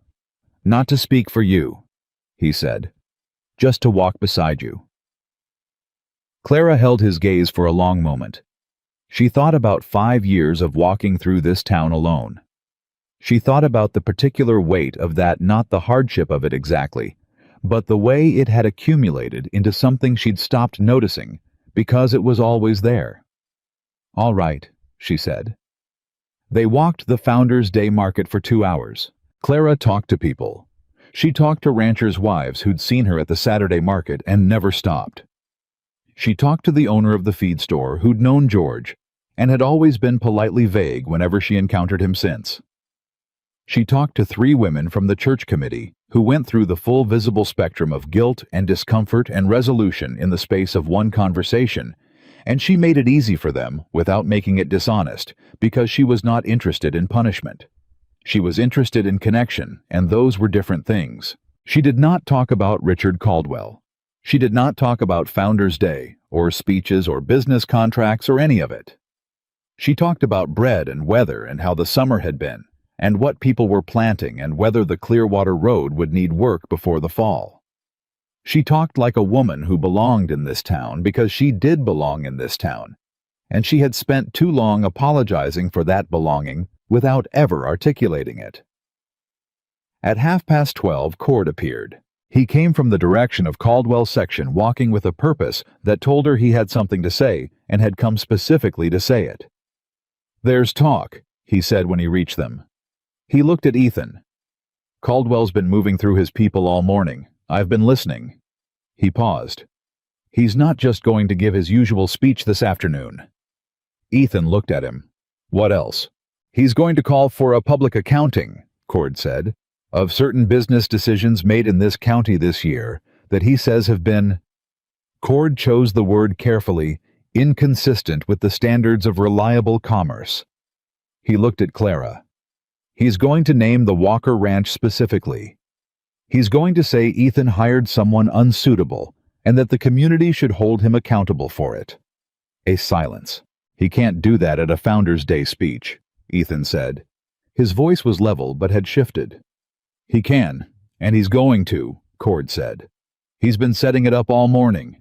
He's got Doyle and Patterson from the County Commerce Association standing with him. This isn't just a speech, it's a move." Clara looked at Cord. "What does he want?" she said. "Ultimately, what does he actually want?" Cord looked at her straight. "He wants you gone," he said, "and he wants Ethan to sign the supply contract, in that order." The 3 of them stood in the middle of the Founders' Day market with the noise of the crowd moving around them. "How many people does he have?" Clara said. "Doyle and Patterson for certain. 2 or 3 of the smaller merchants who depend on his supply lines. Maybe 8-10 people who'll nod along because they don't want the trouble of not nodding." Cord paused. "And maybe 20-30 people in the crowd who believe it because he's been saying it for weeks and nobody's been saying anything different." Clara was quiet for a moment. "Who's saying something different?" she said. Cord looked at her. "Excuse me, you said nobody's been saying anything different," Clara said. "Who do we have?" Cord stared at her. Then he looked at Ethan. Something passed between them, surprise reassessment, and then something that looked very much like respect. "Dorothy Haynes," Ethan said. "And Harold," Clara said. "Yes." "Ruth Gallagher's here," Cord said, picking it up now. "Her husband does the Gallagher Ranch accounts, and Gallagher doesn't love Caldwell. Never has." "The women from the church committee," Clara said. "They're not happy, but they're not cruel either, and I don't think they want to watch a public humiliation." "Jesse," said a voice. They turned. Jesse Carr was standing 6 feet away. He'd come up quietly, which was a quality Clara hadn't associated with him before. He was holding his hat in his hands, not dramatically, just with a certain deliberateness that told her he'd made a decision about why he was here. "I was in Caldwell's section an hour ago," Jesse said. He looked at Clara directly, which cost him something. She could see that it cost him something, and she gave him credit for paying it. "I heard what he's planning to say." He paused. "It ain't right what he's planning to say." Nobody responded. The silence was its own acknowledgement. "I reckon I haven't been right about some things either," Jesse said. He was addressing Clara and not trying to pretend otherwise. "I said things I shouldn't have. In the kitchen and out of it." He looked at her steadily. "I'm saying so now because it's the honest thing, not because I want anything from it." Clara looked at Jesse Carr. She looked at the discomfort on his face and the effort behind the honesty. "I appreciate that, Jesse," she said. He nodded once. He put his hat back on. "I'll be in the crowd this afternoon," he said. "Front section." And he walked away. Cord looked at Ethan. Ethan looked at Clara. "I need to say something this afternoon," Clara said. "Before he finishes. Not over him, I'm not going to shout anyone down. But when there's a moment. I need a moment." "Caldwell runs those speeches," Ethan said. "He controls the platform. Then I need a moment before the platform," she said. She was thinking as she spoke, assembling something, not a speech, not a performance, just the shape of what needed to be said, and the sequence it needed to follow. "What time does the crowd gather for the speeches?" "1:45, Ethan said. "Then I need to be in that crowd at 1:30, she said. "Not at the platform. In the crowd. Just there." Ethan looked at her for a long moment. "What are you planning?" he said. "To stand where I can be seen," she said, "and to tell the truth when the moment comes. Nothing more than that." He studied her face. He'd been studying her face, she'd come to realize, with increasing frequency over the last weeks, not intrusively, but with the careful attention of a man who had decided that her face was worth understanding. "All right," he said. They ate at the food stalls near noon. Clara barely tasted what she ate, which was unlike her, and then the hours until 2 o'clock moved with the particular slowness of anticipated things. She talked to Frances Gallagher again, and met her husband Thomas, who shook her hand with a directness that told her Frances had told him what she'd told Clara about the eating establishment. She talked to Davy, who'd ridden in with the younger hands, and who looked both excited and slightly overwhelmed by the size of the Founders' Day crowd. She talked to Pete, who said nothing whatsoever, but who fell into step beside her for a while as she moved through the market, which was its own kind of statement. At 1:25 she moved toward the back of the market. Caldwell's platform was already getting its audience.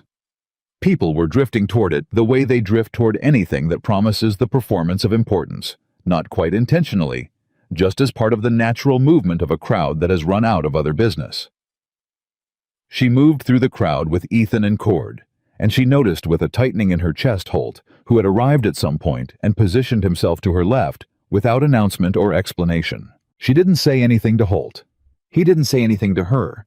He was just there. Richard Caldwell mounted the platform at 1:58. He was a large man in good clothes who carried his authority comfortably, the way you carry something you've held for a long time.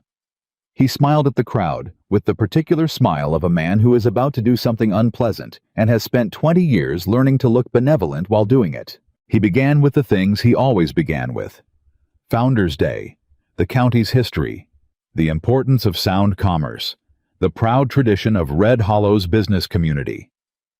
He said these things with practiced ease, and the crowd received them the way crowds receive familiar things, without resistance, without investment, simply as the established shape of a ritual. Clara stood in the crowd and looked at him. She felt her heartbeat, not racing, steady. The heartbeat of a woman who has decided what she is doing and is doing it. Then Caldwell shifted. She felt the shift before she heard it, a change in the crowd's quality, a slight gathering of attention that told her the preamble was finished. Now. Caldwell said, and his voice had a different quality. I want to talk about something that concerns all of us. About the standards of good business in this county, and what happens when those standards are allowed to slip. He paused. He looked out over the crowd with the expression of a man reluctantly bringing up something he would rather not have to mention. There are decisions made in this county, he said, that affect not just the men who make them, but the entire fabric of how we conduct ourselves. Decisions about who we trust, about what kind of operations we support. He paused again, letting the weight of it settle. I'll be direct, because that's what this community deserves. When one of our established ranchers makes a decision that is, he searched for the word performing the search, charitable, in a way that compromises professional standards, the rest of us are affected. The standards we uphold together are only as strong as our weakest point. He hadn't named Ethan yet. He hadn't named her yet. But the crowd was beginning to understand, and she could feel it, the shift, the turning of attention, the soft turning of heads. The Walker Ranch, Caldwell began. I'd like to say something. The voice was not loud. It didn't need to be, because the market had gone quiet enough that a normal speaking voice carried without effort. It was Clara's voice. The crowd turned. Caldwell stopped. Clara was standing in the middle of the crowd, not at the edge, not at the back, but in the center of it, visible from the platform, visible from everywhere, a large woman in a clean dress with flour she hadn't quite gotten off her hands and her back straight, and her voice perfectly calm. I'm Clara Whitmore, she said. She said it to the crowd, not to Caldwell, because she wasn't arguing with Caldwell. She was talking to the people she'd lived among for 7 years. Most of you know me, or you've seen me anyway. A few people in the crowd stirred. Most went very still.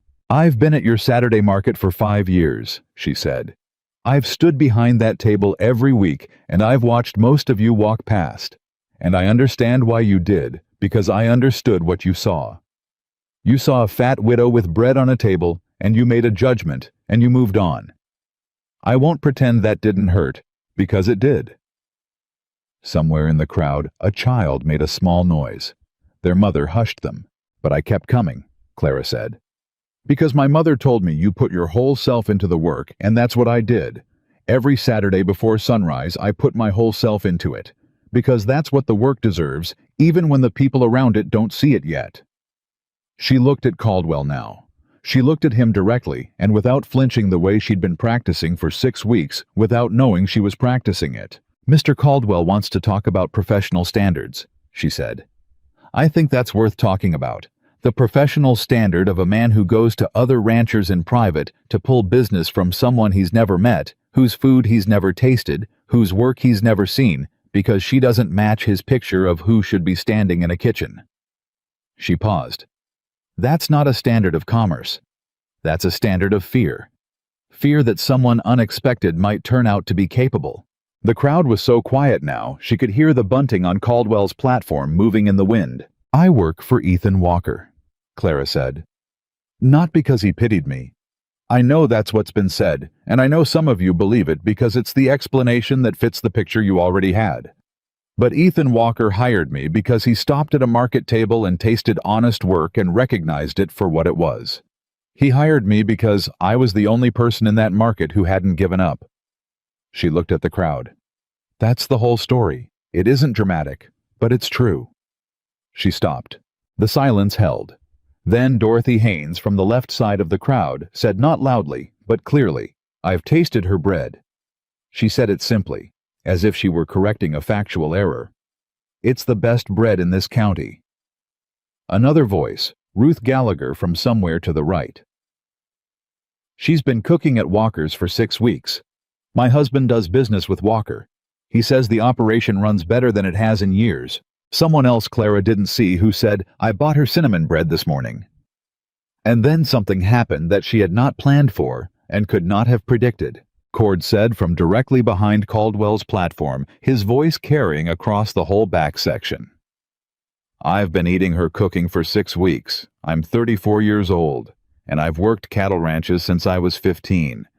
That woman's food is the best I've eaten at any of them. And any man who says Ethan Walker hired her out of charity hasn't been paying attention to how Ethan Walker does anything. Holt didn't say anything, but he stepped forward. Just one step. But he stepped forward out of the crowd into the clear space so that he was standing visible and unambiguous at Clara's left side.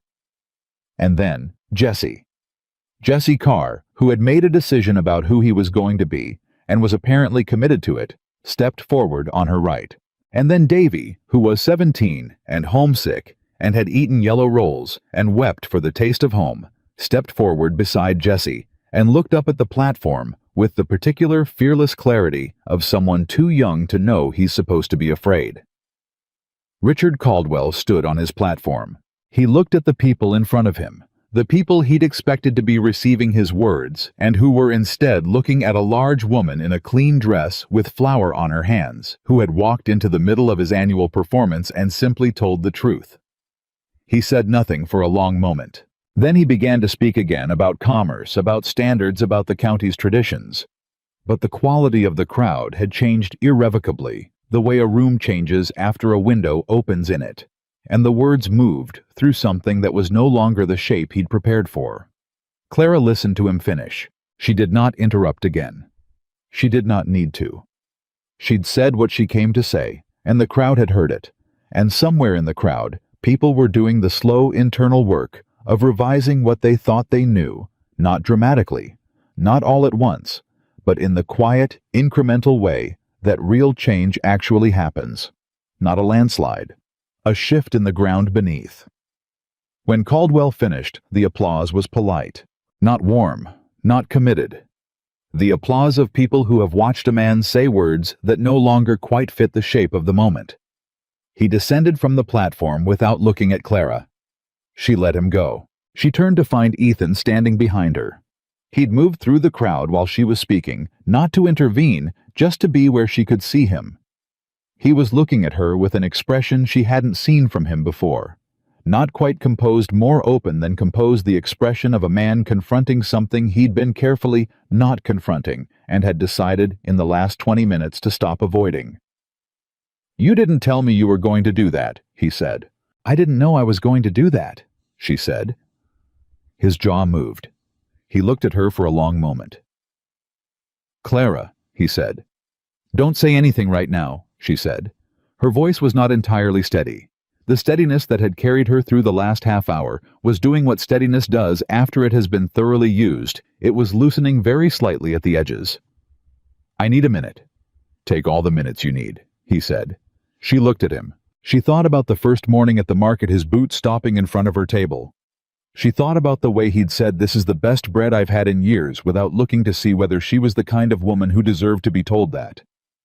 She thought about him turning down Caldwell's contract and saying the gain seemed different now, and about him sitting at the kitchen table talking about Margaret with the careful honesty of a man who has held something closed for 4 years and found slowly and unexpectedly that it was ready to open. She thought about what it meant to be seen, not rescued, not pitied, not helped because someone felt obligated, just seen honestly, directly by someone who trusted his own eyes. She had been waiting to feel something other than siege for 5 years.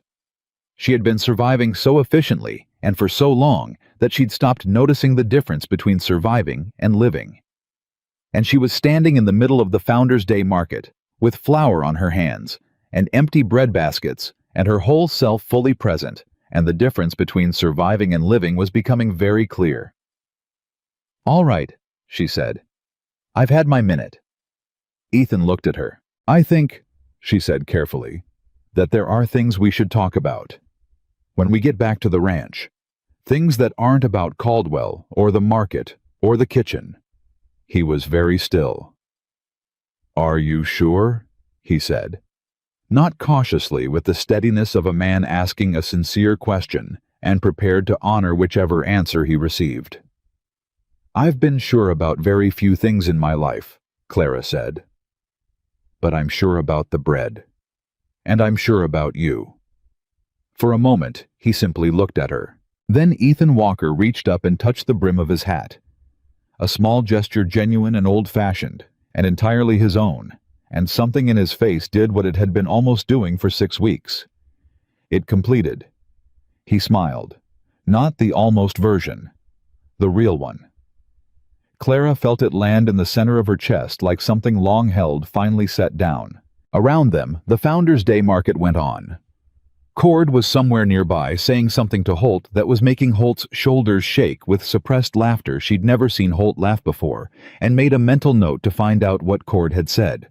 Jesse Carr had disappeared back into the crowd, but she'd seen his expression as the moment on the platform unfolded, and what she'd seen there was something important becoming permanent.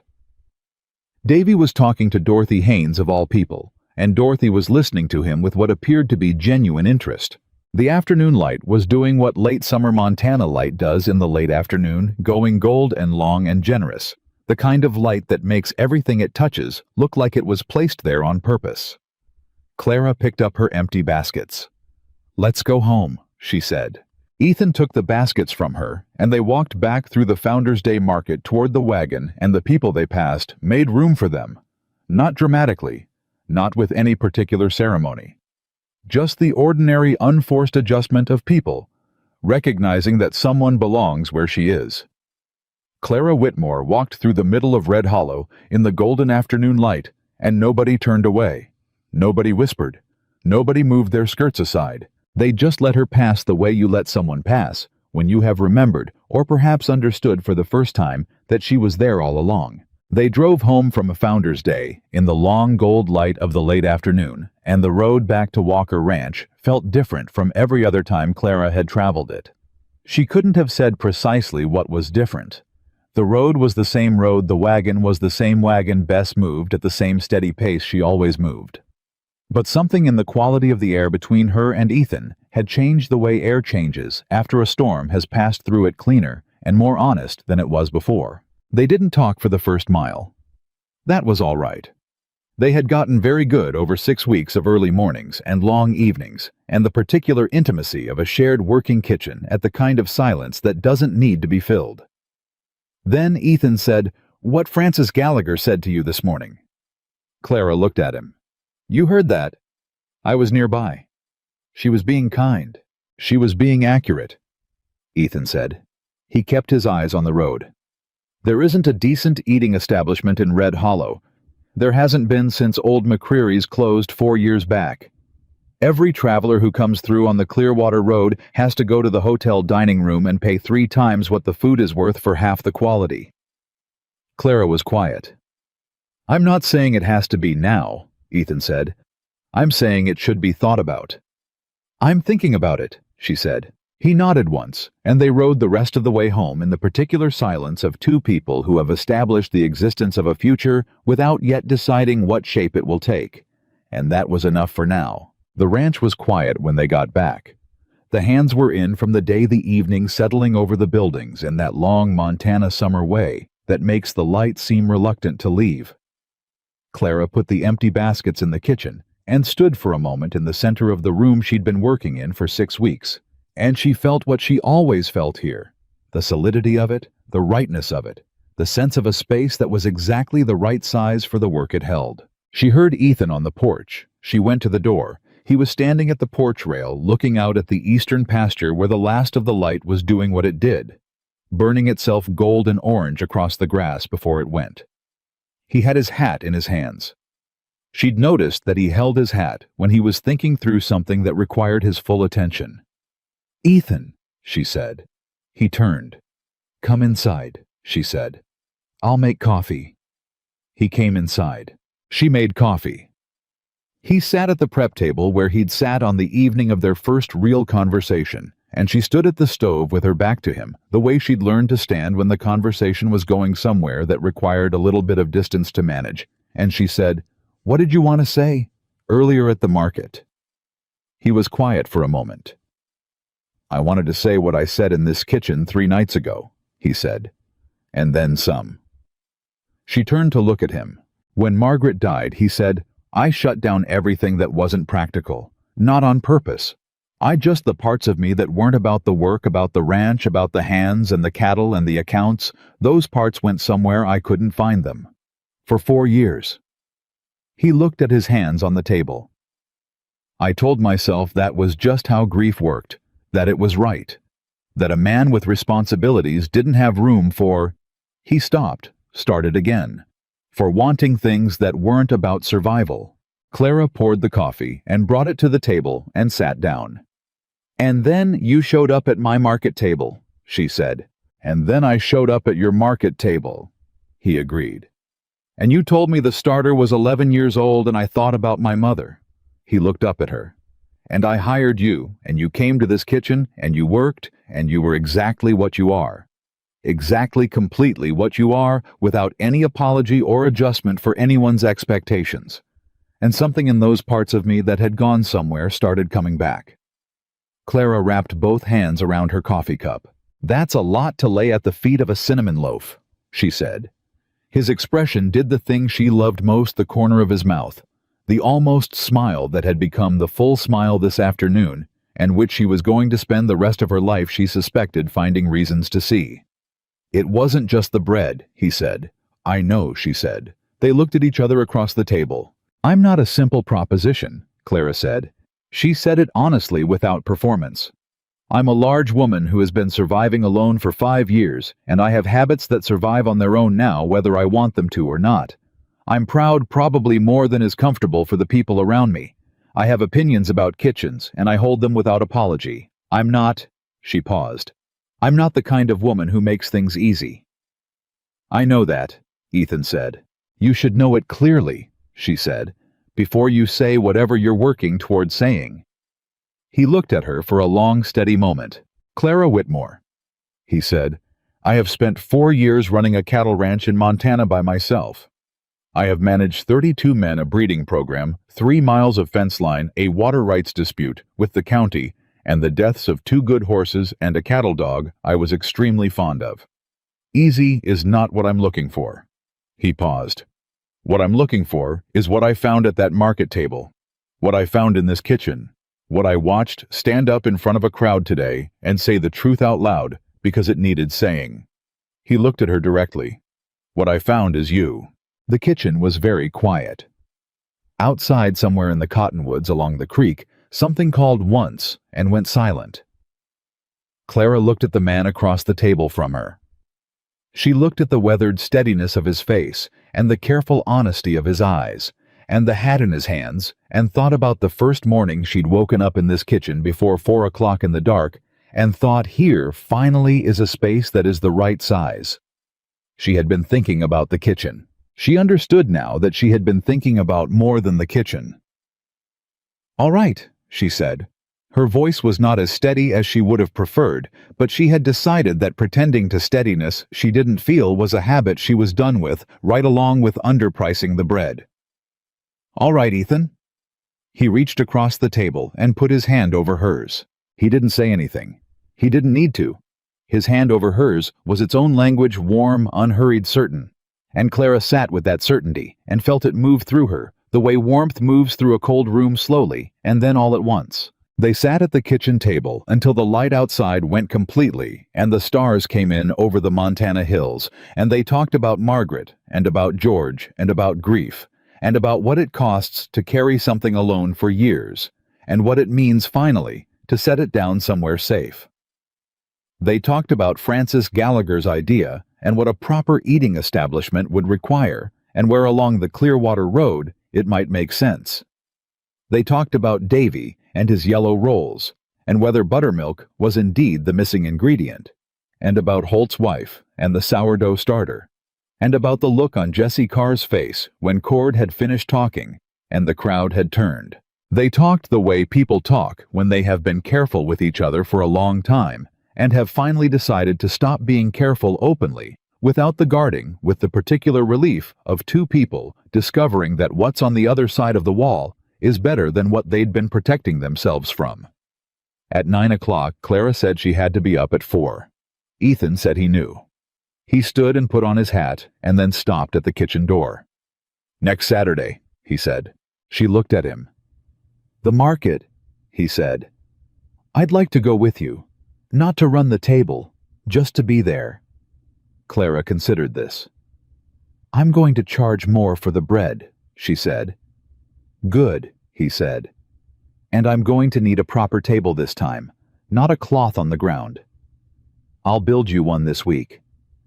She looked at him for a moment. "You don't have to do that."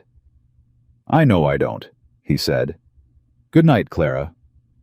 "Good night, Ethan." He went. She washed the coffee cups and banked the fires in the ranges and did her final pantry check and went to bed. And this time when sleep came, it came quickly and completely, the sleep of a woman who has set down something heavy and found that her arms without that weight are capable of reaching for things they couldn't reach before. The weeks that followed moved with a new rhythm. Not easier, exactly the work. Was the same work, the hours were the same hours. Montana in late summer was still Montana in late summer with all that implied about weather and cattle, and the particular unpredictability of the land. But the work had a different quality now. It had company in it. Not just the practical company of 32 men eating 3 meals a day, not just the familiar morning quiet of the kitchen before the ranch woke up something more personal than that. Something that made the long days feel like they were moving towards something rather than simply through it. Ethan built the market table that week. He built it on Wednesday evening after the day's work in the barn with the lantern going, and he made it solid and a good height and with a shelf underneath for storage. And when he carried it out on Thursday morning and set it in the kitchen for her to look at, it was so plainly a thing made by a man who had been paying attention to exactly how she worked that she didn't say anything for a moment. "It's the right height," she finally said. "I measured against your prep table," he said. She looked at him. "Thank you." "You're welcome," he said, and went back out to the yard, and she stood looking at the table for a little while longer before she went back to work. The Saturday market was different. She knew it would be different. She had understood intellectually that Founders Day had changed something in Red Hollow that couldn't be changed back. But understanding something intellectually and standing in the middle of it are different experiences, and when she set up her new table at the Red Hollow Saturday market, that first Saturday after Founders Day, and the people came, not drifting past, not looking and moving on, but stopping deliberately with the specific intention of stopping, she had to use every discipline she had to keep her face in its usual even arrangement. Dorothy Haynes stopped at first. She bought 2 loaves and lingered. Ruth Gallagher brought her sister Frances and 2 women Clara didn't know, who turned out to be Frances's neighbors from the North Road, all of whom bought bread, and one of whom asked very specifically about the orange peel technique. Holt's wife came. Clara had never met her a small, wiry woman named June, with the direct eyes of someone who has spent her life in the kind of outdoor work that leaves no room for pretension. June shook Clara's hand and said, "Thomas brought home the sourdough starter you gave him. I've had it going 2 weeks. It's already better than my last one." And then she looked at Clara with a steady, appraising frankness that Clara recognized as the same quality she'd seen in Holt. "You're what he says you are," June said. "What does he say?" Clara asked. "That you're the best cook he's ever worked alongside," June said. "And Thomas Holt doesn't say things he doesn't mean." "I know," Clara said. "I've noticed that about him." June almost smiled. It looked like it used the same set of muscles that Ethan's almost smile used. Clara wondered if that was something people who spent their lives doing honest work developed as a shared characteristic. By 10 o'clock, there was a line at her table. A line. Not a cluster of people who happened to stop at the same moment, an actual line with people at the back of it aware that they were waiting and patient about waiting because they'd decided the wait was worth it. She looked at it. She thought about 5 years of Saturdays. She did not cry. She came very close. She sold the last of everything by noon.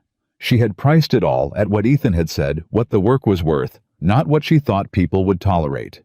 And people had paid it without negotiation, without the sideways look of someone doing you a favor. They'd paid it the way you pay for something you've decided has value before you've even been told the price. Ethan was there for all of it. He stood back from the table, the way he'd said not running it, not interfering, but there visible and present in that way he had of occupying a space without making a statement about it. When the line formed, he looked at it with an expression that was quiet and satisfied, and entirely unperformative, the expression of someone watching something happen that they knew was going to happen and are glad to have been right about. When it was done, and the table was empty, and the cloth was folded, he helped her load the wagon, and they drove out of the Red Hollow Market in the noon sun. And this time, they talked the whole way back about nothing in particular, and everything in general, the way they'd been talking all week with the ease and texture of two people who had found their conversational register and were settling into it. September came, and with it, the first cold mornings. Clara adjusted her baking schedule for the autumn heavier bread-spiced cakes, the dense potato soup that she'd been making since she was 12, and that was, in her honest assessment, one of the best things she made. The ranch kitchen moved into its autumn rhythm, and the men responded to the shift in the cooking, the way they responded to everything Clara did with the focused, wordless appreciation of people who knew quality and were no longer pretending otherwise. Jessie Carr had become, over the weeks since Founder's Day, quietly and without ceremony, one of her most consistent kitchen helpers. Not as an assignment, not as penance, she hadn't asked him and wouldn't have. But he started appearing in the kitchen doorway after supper, on the evenings when she was doing her heavier prep work, offering to carry things, to chop vegetables, to do the kind of useful physical assistance that a large kitchen operation benefits from. He did it without conversation and without expectation. And one evening about 3 weeks after Founder's Day, when they'd been working in companionable silence for an hour, he said without looking up from the carrots he was cutting, "My mother runs a boarding house in Kansas City." Clara looked at him. "Does she?" "She cooks for 12 people 3 times a day," he said. "Has done since my father died when I was 9. He was quiet for a moment. "I said some things to you when I got here that I wouldn't say to my mother." "No," Clara said. "You wouldn't." He kept cutting. "I'm sorry for that," he said. Straightforward. No decoration. "I know you are," she said. "I've seen it." He nodded once and kept working. That was the end of that particular conversation. It was enough. Richard Caldwell made one more move in September. She heard about it from Ethan. On a Tuesday evening, Caldwell had gone to the County Commerce Association and attempted to formalize a complaint against the Walker Ranch, citing some regulatory irregularity in the kitchen. Licensing that was, as Ethan's lawyer established, within 48 hours. Not an irregularity at all, but a paperwork standard that the Walker kitchen met fully and had met for 12 years. The complaint was dismissed. Caldwell had miscalculated. The move was too visible, too clearly personal, and too easily refuted, and it had the effect of making his position look precisely as small as it was. The County Commerce Association, 2 of whose members had been at the Founder's Day market and witnessed Clara's speech, was not inclined to be sympathetic. "He's going to keep trying," Ethan said. "Let him try," Clara said. She said it the same way Ethan had said it weeks ago at the noon table, with the calm confidence of someone who has assessed the situation and found that they are standing on solid ground. "He can try all he wants. Everything I do in the open. There's nothing there for him to find." Ethan looked at her across the kitchen. "No," he said. "There isn't." She thought about Caldwell one more time after that, and then, because he had taken enough of her attention and deserved no more of it, she put him down and left him there.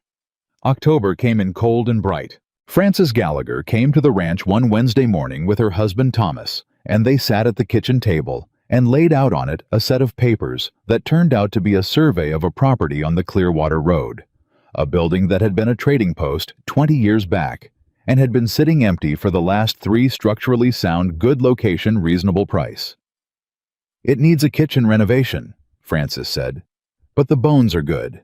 Clara looked at the papers. She looked at the survey. She looked at the rough sketch of the floor plan that Thomas had drawn in the margin. "Where would the ovens go?" she said. Thomas pointed to the east wall. "Good flue access there. You could run 2 ranges side by side and still have room for a prep area along the center." Clara studied the sketch.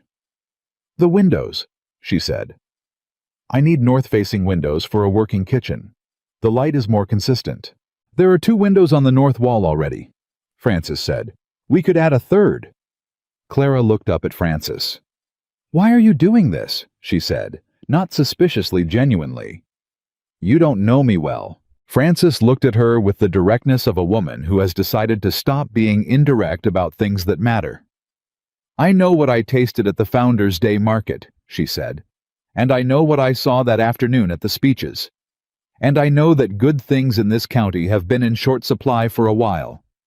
She paused. "I'm not doing you a favor, Clara. I'm making a business decision." Clara looked at the papers.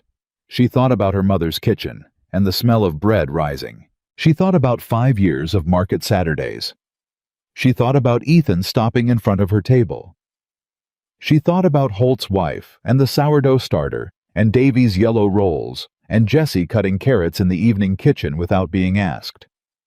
She thought about standing in the middle of the Founders' Day crowd and saying the truth out loud because it needed to be said. She looked up at Frances. "I'd want to talk to Ethan before I commit to anything," she said. "Of course," Frances said. "And I'd want a proper look at the building. Thomas can take you Thursday. And I'd want to think about who I'd hire," she said, "because I can't run a kitchen that size alone, and I'd want the right people." Frances looked at her with the expression of someone who has brought a proposal to the right person. "You've already been thinking about it," Frances said. "I've been thinking about it since you said it at the market," Clara said. "I just didn't say so." Frances smiled. It was a genuine full smile, the kind that had been building toward this moment for a while. "Thursday," she said. "Thomas will drive you." She talked to Ethan that evening. She laid it out the way she laid everything out directly, completely without hedging or softening the parts that were uncertain. The building, the location, the arrangement. Frances was proposing the renovation it would need, what she thought it could become, and what it would cost, and how long it would take. Ethan listened, without interrupting. He had the quality which she had come to rely on completely, of listening to everything before responding to any of it, not gathering objections while you talked, but actually listening. When she finished, he said, "What would you need from me?" She'd thought about this too. "Nothing financial," she said. "Frances and Thomas are proposing a partnership arrangement. I'd put in the work, and the knowledge they'd put in the capital and the property. It's fair." "What would you need from me?" he said again, more specifically. She looked at him. "I'd need to keep cooking here while the renovation is underway," she said. "I'm not going to leave you without a kitchen cook mid-season." "That's not what I'm asking," he said. She was quiet. "I'm asking what you need from me," he said. "Not from my kitchen or my ranch, from me." Clara looked at the man across the table and thought about what it meant to be asked that question by someone she believed would honor the answer. "I need you to still be here," she said. "When I'm building it, and when it's built. I need—" She stopped, looked for the right word. "I need the version of things that starts in this kitchen and extends somewhere. That doesn't choose between what I'm building and what we are. I need both of those to be real at the same time." Ethan was very still. "Clara," he said. "Yes," she said. "I was going to ask you something," he said. "I've been working up to it for 2 weeks, and I'm going to ask it now, and I want you to know that whatever you're building along the Clearwater Road, I intend to be beside it." She waited. "I'd like you to marry me," he said. He said it the way he said everything important, plainly, without ceremony, with the complete seriousness of a man who has decided something and is saying so. "Not because you need anything from me. Not because it makes practical sense, though it does. Because I have spent 4 years not wanting anything for myself, and I want this. I want you." The kitchen was very quiet. Outside, the wind was doing what October wind does in Montana, moving across the land with authority, carrying the smell of coming cold and dried grass and the long season shifting. Clara sat with what he'd said. She thought about George. She thought about him with the warmth she'd relearned, not the sealed grief of the first years, not the managed distance she'd maintained since, but the genuine memory of a good man she had loved and who had loved her, and who had been part of who she was and always would be. She thought about George, and she thought he would have liked Ethan Walker. He would have liked the steadiness of him, the honesty. She thought about her mother. "You put your whole self into it," She looked at Ethan. "Yes," she said. He reached across the table. She put her hand in his. They sat in the October kitchen with the wind outside, and the warmth of the ranges, and the smell of the bread she'd set to proof before the conversation started rising slowly in the quiet. And there was nothing more that needed saying right now. And so they didn't say anything. And the bread rose, and the night came down over Walker Ranch, like something closing gently, like a hand over a lamp, not to extinguish, but to hold. They were married in November. It was a small ceremony, held on a Saturday morning in the church on Main Street, with Cord as Ethan's witness, and Dorothy Haynes, who had, over the months since Founder's Day, become something Clara would not quite call a friend, but would call an honest ally, which was worth more standing beside Clara. The whole congregation came, or near enough. Holt and June were there. Jesse Carr sat in the third row, and held his hat in his hands, and looked at the front of the church with the expression of a young man watching something he intends to remember. Davy was there. He'd found a way to delay his return to Illinois by 2 weeks, and when Clara asked him why, he said simply, "I wanted to see how it ended." She told him it wasn't ending. He thought about that, and nodded seriously, the way 17-year-olds nod when they've been told something they'll understand better in 10 years.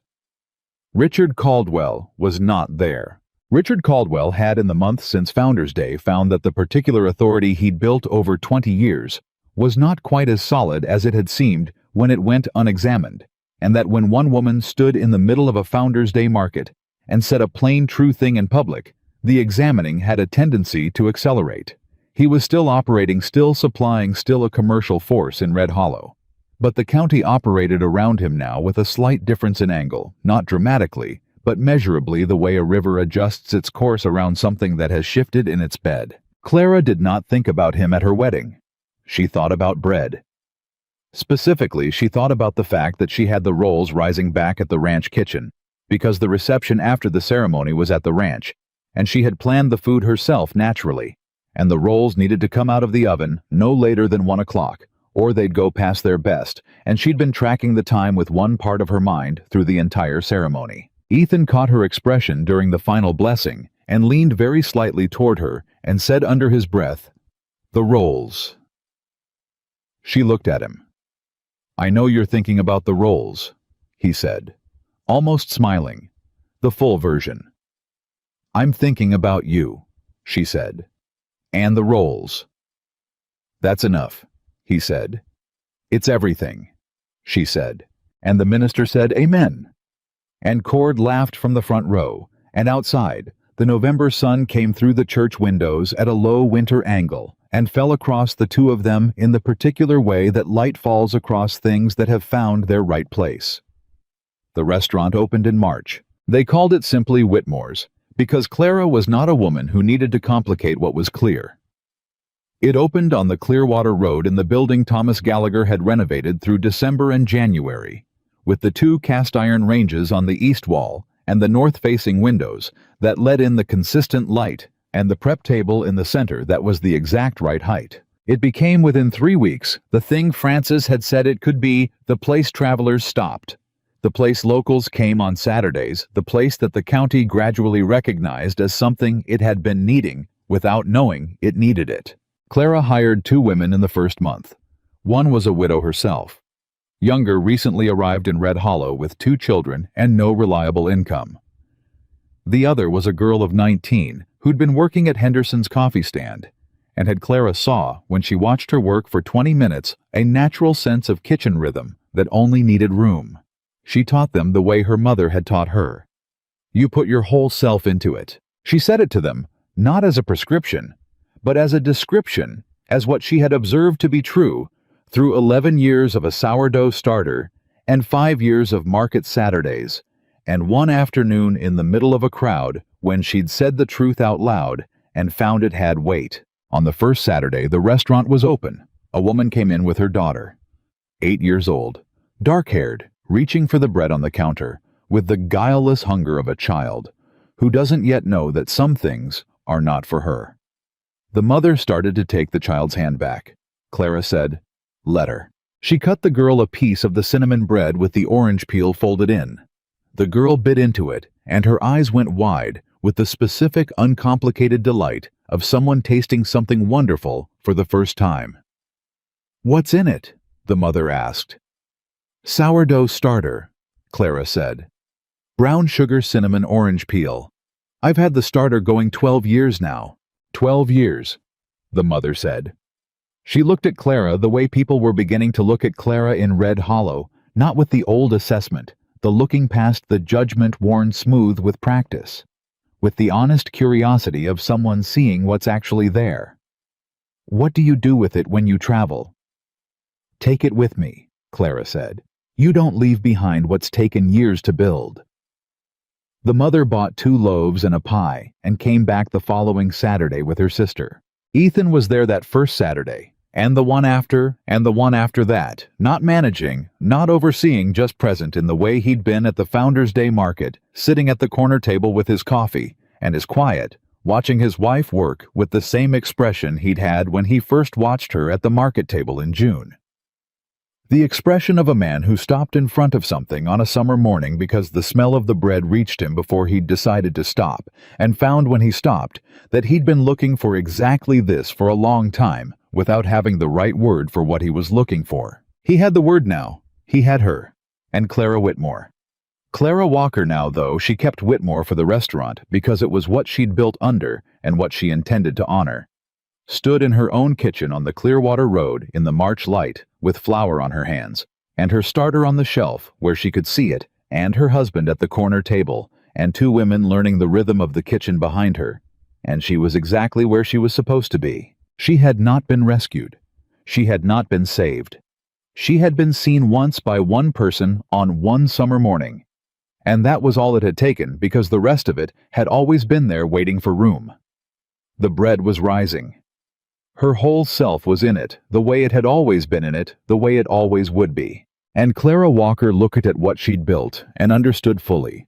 And finally, the thing she'd been learning since the morning she got out of bed in January with the cold still on everything, and made the bread because it was the answer to enough. Value does not diminish because no one is looking at it.